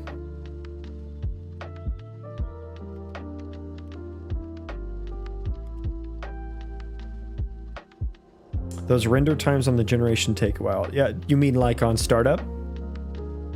Yeah, so that'll all be behind like a loading screen. I like all those things. Yeah. I want to combine something like, you know, take vanilla WoW, but subtract out the MMO. And, you know, make the combat a little more interactive, not so tab targety. And then combine that with a game like RimWorld, which is a really good colony simulator, really has a lot of depth to it. The colonists have like little personalities and crazy interactions, tons of random things can happen. Your base can get raided, you know, the game is all about the journey and how you bounce back from the punches in RimWorld, and it's really, really fun. I have thousands of hours in that game, one of my favorite games. And I want to combine that with a roguelite as well. Something like Hades, it'll be what I go for, because I think I've always loved God mythology, you know, Norse and Greek mythology, but I also think gods can do a great job of explaining game design decisions, like the game rules to the player. And so I think there's a lot of really cool, flavorful things you can do with that. I subbed, thank you for that. What kind of noise does this use? All of them, in some variety. I use quite a few different ones. The map. The map starts off like this is the kind of like the finished map. But the map starts off like this. Lordimus, thank you for the follow. Welcome in. But this is just I think this is Perlin noise, and this is rendered from Unreal Engine material. Let me look here. Noise. It would be simplex noise. So this is simplex noise. And then I put a bunch of Voronoi cells on top of that, so a bunch of Voronoi noise. And then for every cell, I assign it a random color. And then that starts to connect all of the cells in these interesting shapes, like what you see here. And it creates, these are my like zones. That's what I determine is as a zone. This is the, this is called the Necromancer's Crypt of Death. These are like AI generated names for the zones, so they don't really make a whole lot of sense all the time. The Thundercrust Hollow, Dragon's Roost, Stormhaven Citadel.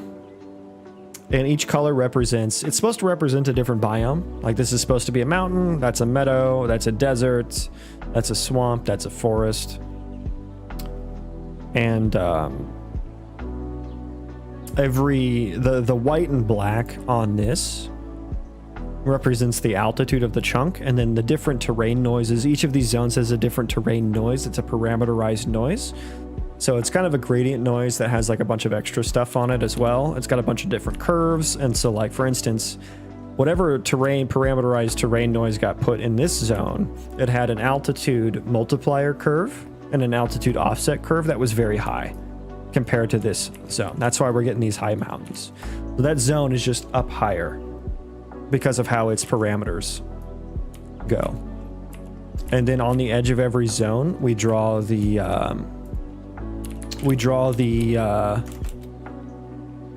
border mountains. So here's that's one zone. I make a spline out of the edges, and then I can actually I kick it off onto the GPU to calculate every vertex's distance to the nearest spline, and that allows me to do like kind of a lerp, linear interpolation to the mountains. And so I just increase. I have a mountain curve as well. And then I apply each vertice's value to the curve in the mountain and its distance to the spline. And that creates border mountains for every zone. So every zone has like a border to it. So there's some rules and some noise. I have a height map shader. And then I have a 3D noise shader as well, a compute shader. So it runs on the GPU. And the 3D noise gives me like the overhangs. It gives me all of the caves underneath here. And then I have a marching cubes compute shader that connects them all together and does a little bit of it's kind of custom because I have to stitch them together. I have to combine them together. But that's the and then I have I guess I should also mention I have the texture noise as well, the material noise. So if I zoom out a little bit, like that's every vertex on that mesh as a value as to what material it is made out of. And this will be for like gameplay meanings, you know, green is grass, brown is dirt. But when you hit, like take for instance here, you know, we have rock and dirt. And when you hit dirt with a pickaxe versus when you hit rock with a pickaxe, you expect that to behave differently, right? It's deformable terrain, so you want that to deform differently. That's what that's going to be for. You also expect it to make different sounds when you walk on it. And I'll eventually do like move speed related things as well on here. And so there's some noise there, and that's just that's open simplex noise as well. But I'll be doing some more with the I call it the vertex data. But it's really like, it's like the terrain material type. What type of physical material is the terrain made out of at that location? Right now I just have grass, rock, and stone, which is what we see here. So that's kind of a breakdown of the noise and stuff. There's also noises for the placement of the procedural spawned assets as well. Pretty sure that's just simplex or Perlin as well. That's all done in the PCG graphs. Is this portrait or is my phone being dumb? It is portrait. We have the horizontal streams as well that you can find in the profile. Possibly change the course of a life today. Don't ever let someone tell you streaming doesn't affect or help people. Oh, I would never say that. I would never say that. But hey, if you ever get a job in 3D modeling and you make some like really cool alien like plant forms or something like that, let me know. I'll be the first to check it out. You have water gin in. I used to. Way back when. I may have a VOD of it somewhere, but back when this was just a height map and didn't have the 3D noise with the caves and stuff, I just had a flat water plane that was just at 0. It was just at world 0. But when I got these caves and stuff, I had to take it out because it didn't really make sense anymore, right? So I wanted to be able to walk down in the cave. So no water anymore. I need to go back and actually spawn water volumes Well, that is on the list. That is on the list. Because the black here should be ocean. The black should be ocean. Is it going to be multiplayer? Yes, I hope so. I hope so. I've only made super basic terrain generation, so this is cool. Hey, I started with super basic stuff as well and just built on top of it.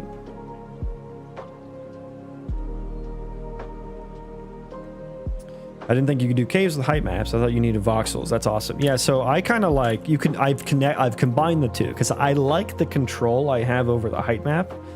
I like how I can do things like add mountains on the borders of every zone. Let's go to right here. There's a little choke point here. And I hope it generates in time. Okay, I'm gonna fall. I teleported across the map, so. Oh god, it's throwing a fit. It's like, please stop.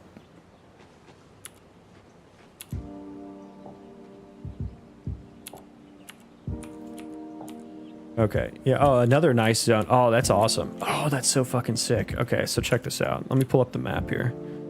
So there's this zone, Stormhaven Citadel, the green zone, has this little tiny choke point between Blackheart Bay, this red zone, and Silverwind Pass. And so I'll pop out here and show you what that created. I'll try to align it. So I think it's aligned like this. So right here is this area. This little choke point where I'm at is this tiny little bridge right here. And so this is a good example of the altitude modifiers I was talking about. And this is a good example of the kind of control you can have with a height map. You can do it with 3D noise as well, but it's a lot harder with voxels, like Visual Cycles was saying. I decided to combine the two because I wanted to be able to do the height map stuff easily. And then I just use a marching cubes, which is a voxel algorithm, to combine the two. And you can kind of see some of those voxels and stuff. It is not voxel based entirely, but it takes a while to render. It is kind of like on a per vertex level. So yeah, marching cubes is a voxel algorithm. The 3D noise is voxelized. The height map is a uniform space, but when they connect, they don't align to a certain resolution. So they don't align to a voxel. And then all of the vertex data, like that information, that's just based on 3D space. So I just pass all of the vertex positions to a separate algorithm that determines what they're made of. That basically says what is the material at this point in space. And so it doesn't need to line up to a voxel.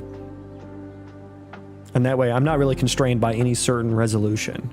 And when I deform the terrain, it won't need to line up to a voxel either. But there are some challenges with that approach. Does the player render everything, or will things only the player needs to be seen be rendered? I think, yeah, there is, Unreal Engine does do like rendering culling. But if you're talking about like the terrain generation itself, I do build everything around the player. I build it, like I run the generators and stuff like that. It doesn't actually affect the GPU rendering though when it's not shown like that, like Visual Cycle says. There is built-in culling. So I gave you like that was an amazing breakdown. Yeah, absolutely. I'll probably make a video about that someday when I have time. Border mountains imply every zone / biome has mountains, which is a way to differentiate them, but not really that realistic. No, definitely not going for realistic. Because you have biomes where, let's say, plains seamlessly transition into floodplains and stuff. Also, have you touched biome blending? A little bit. And what I was going for is, if you haven't played Vanilla WoW, all of the zones, and let me pull this up for those who maybe haven't seen it.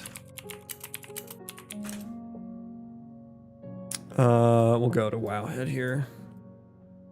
No, thank you. So in Vanilla WoW, we'll just go to, what's a good one? Badlands? Burning Steeps? No, let's go, Eastern Plaguelands might be good. It's not loading. What about, okay, here we go. So all of the zones in WoW have most of them have mountains around them. And it's not like a game like Minecraft or Valheim where it just kind of seamlessly blends from one biome to the other, because that's just all a part of one noise function. I wanted distinct zones that are very different from one another. And so you see in this zone, there's just mountains all around it. And so there's like a defined path in the world. And so that zone that we were just looking at was right here. Oh, you played WoW up to Legion. Okay, so you know kind of the zone design that I'm going for. I really like the defined contained zones that have their own story, they have their own lore, you know, they have their own mobs, their own vibes, you know, like when you go from, let's look at Kalimdor. So Barrens is this one right here. Let's look at Barrens. If I can spell, wait, hang on, what? Am I dumb? Am I fucking dumb right now? Oh, the Barrens. I am dumb. Here's Barrens. It's a African savanna type vibe. This northern border up here, you see how there's a zone right here you can get to. There's Stone Talon Mountains up here you can get to. You can come from Duratar. There's a little seaport here. Then this is a marsh, and then this is Thousand Needles, a very plateauy area. So there's like a specific way to get from zone to zone. And I think that's really cool. And it creates these really cool moments in gameplay where you go from something like the Barrens and you go into Ashenvale. Like this is what is directly above the Barrens. It's a very lush green, almost like enchanted magical forest vibe. It's where the Night Elves are. The Barrens are where the Orcs and Tauren are, and they're enemies with the Night Elves. And there's actually a battleground, an instance battleground, that's based off of how these two zones connect. And it creates this really like eye-opening moment that in my mind creates like a sense of awe, and it really makes me want to like explore the zone because it looks entirely different from the zone before. And like, you know, I got to an entrance and, you know, there's like a path up to Felwood here. There's another path up to Darkshore, you know, another path over here to Ashara. So that's the zone design that I'm going for. And I probably will have some zones that don't have a mountain border on some sides. You know, like maybe some ocean on one side, maybe a river on the other side. Maybe they'll just seamlessly blend. There's a few zones that seamlessly blend from one to another in WoW as well. So you plan on introducing specific zone exits. I already do. That's what these white dots are. These are my zone entrance chunks, and those are breaks in the mountains. And so those are just randomly placed. They don't always like there may be. Like, there's one right there. There's a break in the mountains. It's kind of hard to see because I'm on the edge, but where is it? What if I just spawned, like... There we go.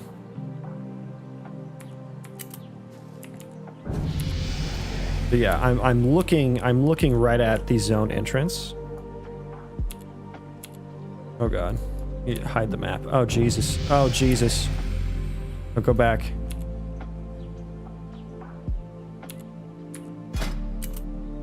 I've messed up everything.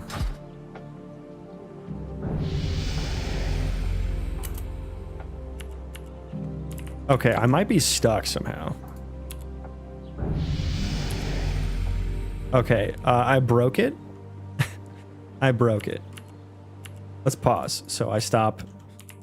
Yeah, there's a break in the mountains. That's where the entrance is going to be. But yeah. Would you say you learn while streaming your work on this? Oh yeah, 100%. People come in here all the time and tell me about things I don't know. Where did you learn to do the math for terrain generation? I just learned on my own. Yeah, just lots of Google searches, lots of watching videos. There's some great videos by the guy who redid the Minecraft cave algorithm. He did a great video on procedural generations. Sean Murray did a great one on the Uber noise function he wrote for No Man's Sky. Sebastian Legg is where I started. So if you probably search on YouTube like Sebastian procedural generation, it'll probably take you right to his channel. It's a Unity tutorial, but that's where I started.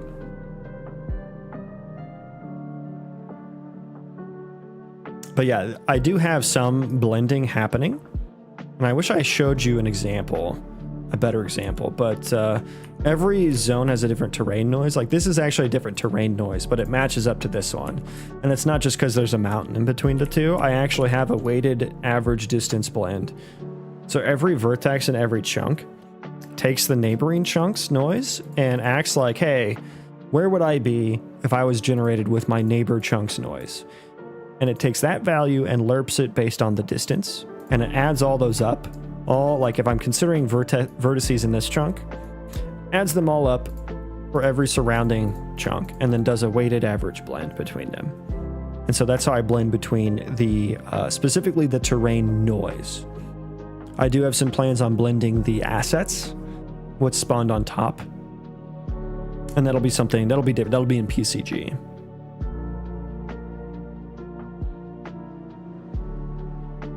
We can't say the biome transition is unrealistic. It might be uncommon on Earth, but fairly common across a lot of explanations, so you do you. Well, I mean, a lot of times you don't want games to be realistic. Realistic is not always fun. And I'm going for fun. I mean, it's going to be, you know, at least somewhat stylized. Let me stop that. We'll try a different seed here. That was a pretty good seed, though. But yeah, if I were to make super realistic terrain, it actually wouldn't be that fucking exciting, because it would be, you know, there would be hardly any features on it. Like you'd walk out into, you know, like fucking Kansas or something where it's all flat. It's flat for miles. It can't see anything else but flatness. It's not actually that fun or interesting.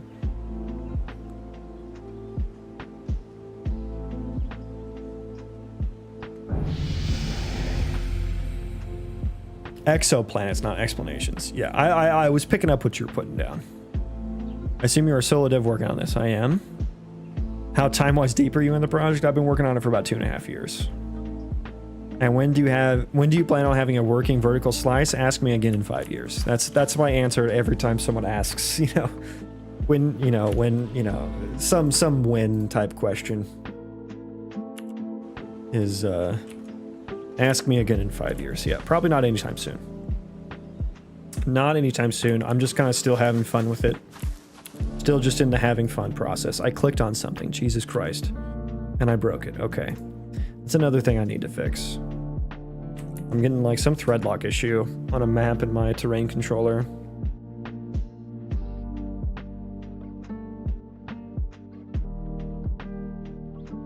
God damn, I've been yapping.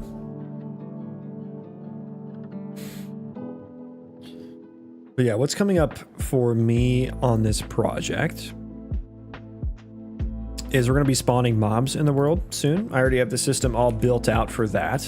I'm just trying to do some last minute updates to the terrain generation system, which seems to be working. So I think I'll probably commit what I have here.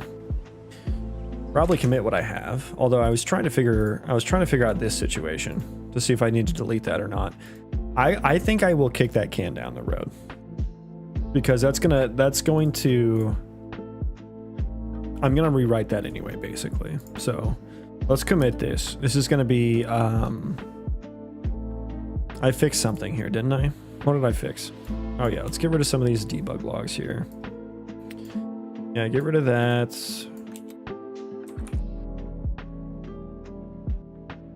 Get rid of that. We're no longer debugging this stuff. We fixed the distance sorts. We fixed things here. We fixed the vertical generation. I'll say fix, I'll say positive Z chunk generation and gen order. We were generating them in the wrong order. Commit anyway and push.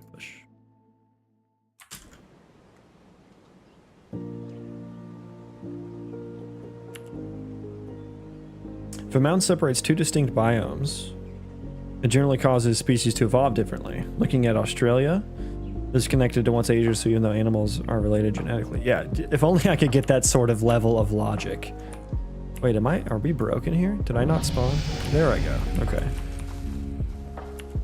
Yeah, that would be, you know, do like a spore type evolution system. That would be sick.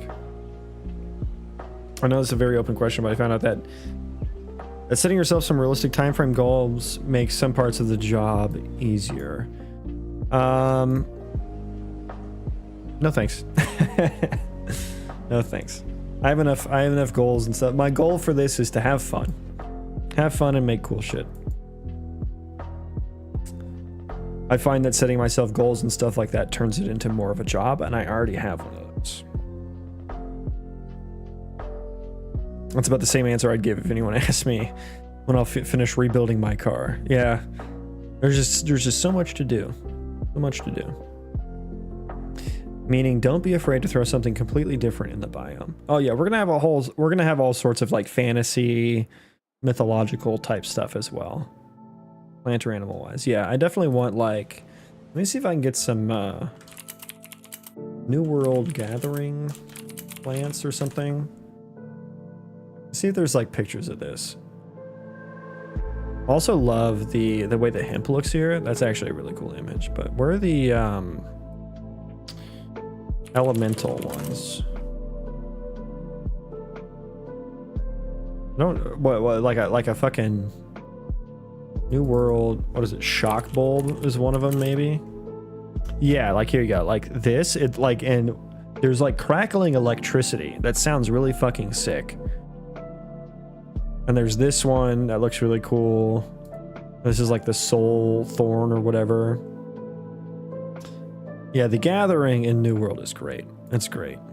These are all like the magical, yeah, magical plants.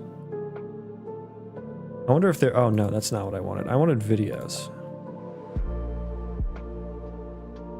New World, magical. I just want like the sounds and stuff because they sound so cool. Yeah, I don't think there's a video of that. Oh well. But yeah, I want some stuff like that is what I'm trying to say.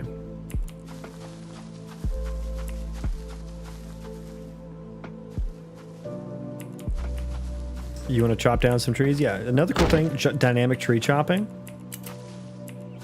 So these are all static meshes, and then when my axe connects with them, I can actually deform them at runtime if I don't hit any assertions.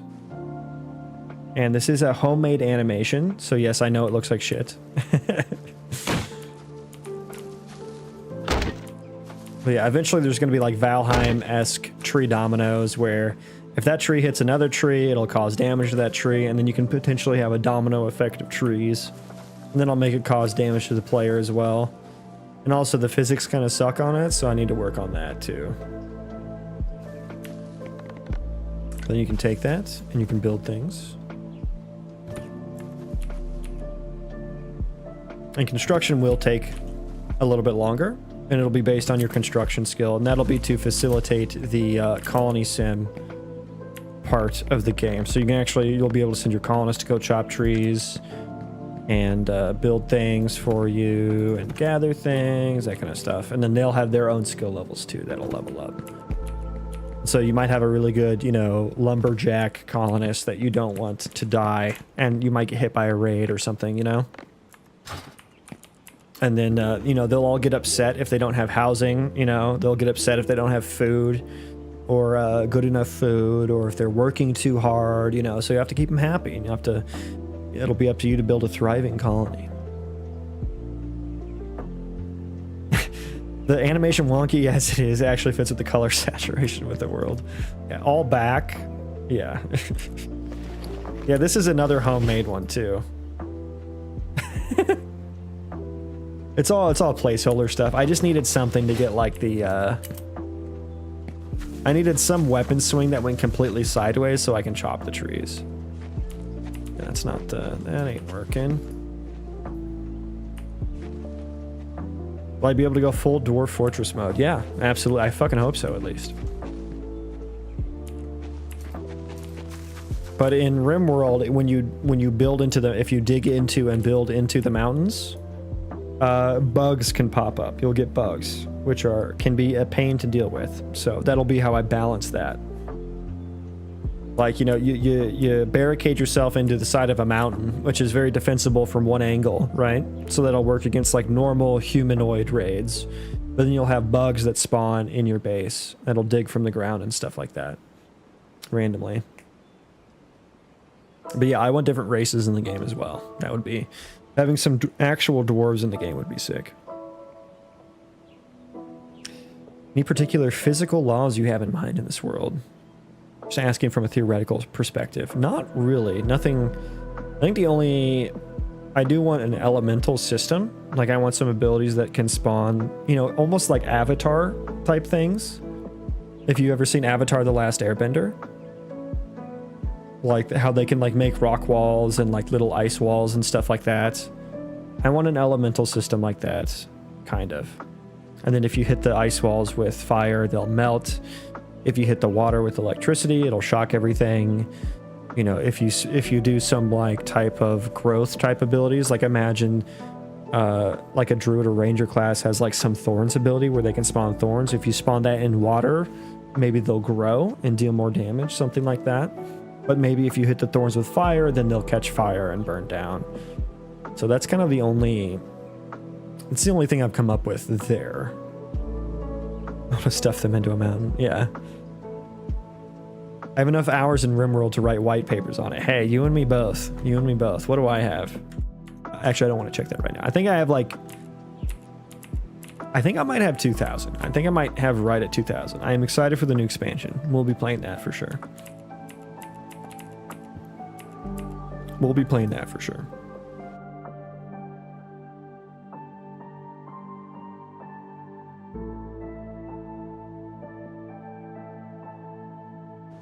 So yeah, I think we got the terrain generation 4,400. Oh my god.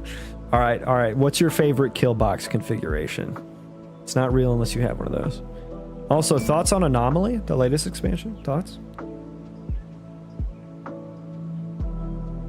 Your second most. What's your first most? Glip Glorp. Love that name. Welcome in. What is this? It's a video game I'm working on. It's a video game I'm working on. Specifically the procedural terrain system part of the game. Let's find a cool seed. Maybe we can just find a cool seed into the stream here. TF2. Oh, Lord. Oh, Lordy. Yeah, that's one I never got into. That's one I never got. So, we spawned in the middle of the ocean. This is a bad seed. It's a bad seed. 230. Looks cool, thank you. Appreciate that. Been working on it for quite some time. Oh, here, so someone was asking about the, I forget who that, was it Lordimus? Were you asking about the zone entrance chunks? There's the example of the zone entrance chunk.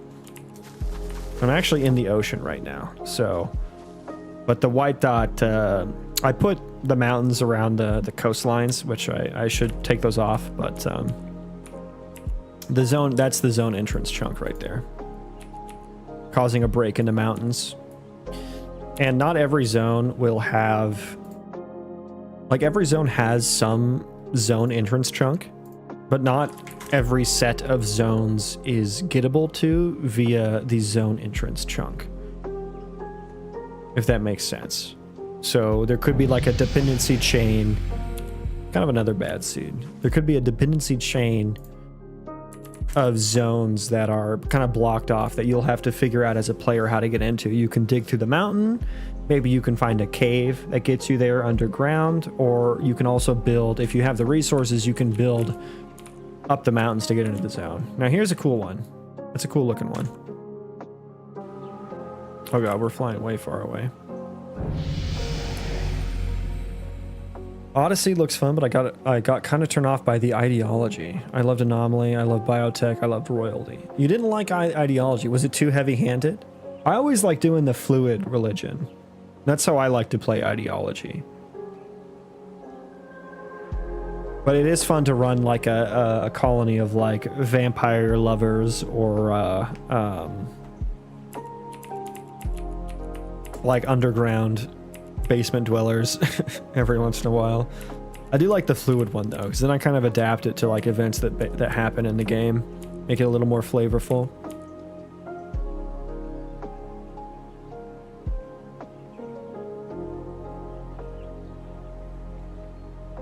Mammals have lungs, fish have gills, some animals breathe through their skin. Spiders have tiny holes in the joints of their legs. Didn't need to know that.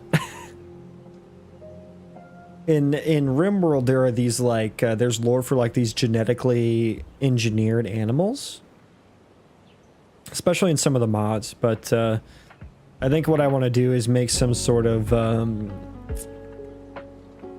magical form of that where you can combine that has like a real life corollary, because I remember reading about how they put like spider DNA in like a goat, and then they could get spider silk from the milk of the goat in real life. And so I'm thinking about a system where you could, you know, magical fantasy animal husbandry a goat and a spider together, and then get like spider silk, and then you can make like really durable clothing with that, something like that. I hate the fact that many fun mods I used to play, they straight up require ideology. Did you not buy the DLC? I mean, the biggest strength was the varying degree of pawn likes, dislikes, and beliefs and stuff, and the fact that I can basically override my pawns with ideology just breaks it for me. I get what you're saying. It does become too easy, but there's a mode you can set. I mean, you probably already know this if you have 4K hours, but there's a mode you can set to just like vanilla RimWorld ideology. You don't need to turn off the whole mod.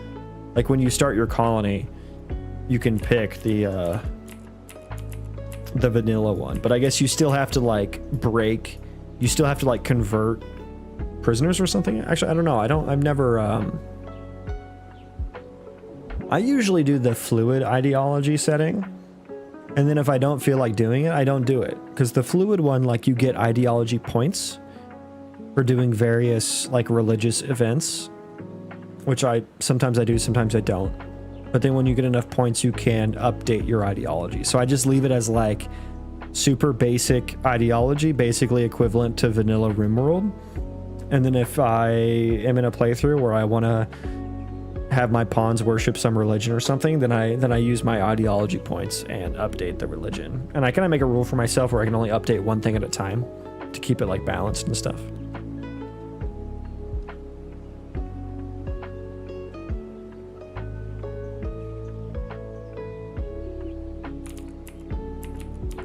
So yeah, maybe you can do that, and you maybe won't have to turn off the DLC altogether. There's too much hemp. Too much hemp in this zone. Is there? I don't know. I can't actually do anything with it. Eventually it'll be for making crafting. Crafting and such.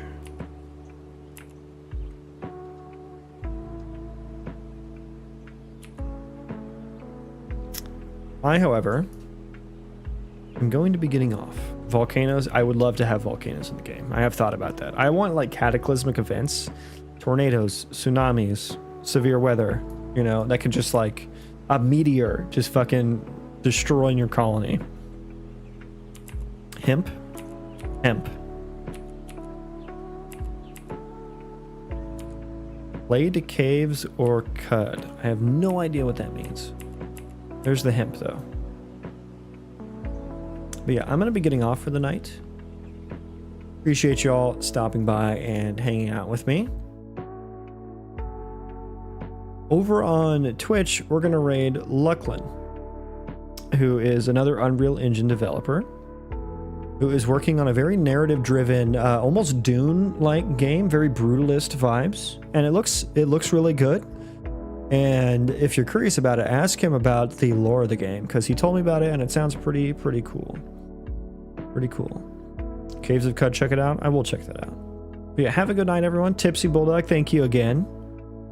Thanks everyone for hanging out and yapping with me. I appreciate that. It was a lot of fun. I should be streaming tomorrow morning actually. So probably here in like 12 hours, circa 9, 10, 12, 10, 11 hours or something like that. I'll be streaming again. I will be doing some more work on the terrain system. More work on the terrain system. Good luck on your game. Thank you, guys. Thank you. So yeah, everyone on Twitch, I'm going to send you over. Thank you so much for having me. Have a good night. All right, the Twitch people are gone. Kind of like no, there's not. I don't have anything like that. All right, YouTube people. Take care. What's up, brother? Good to see Take you, care, man. everyone.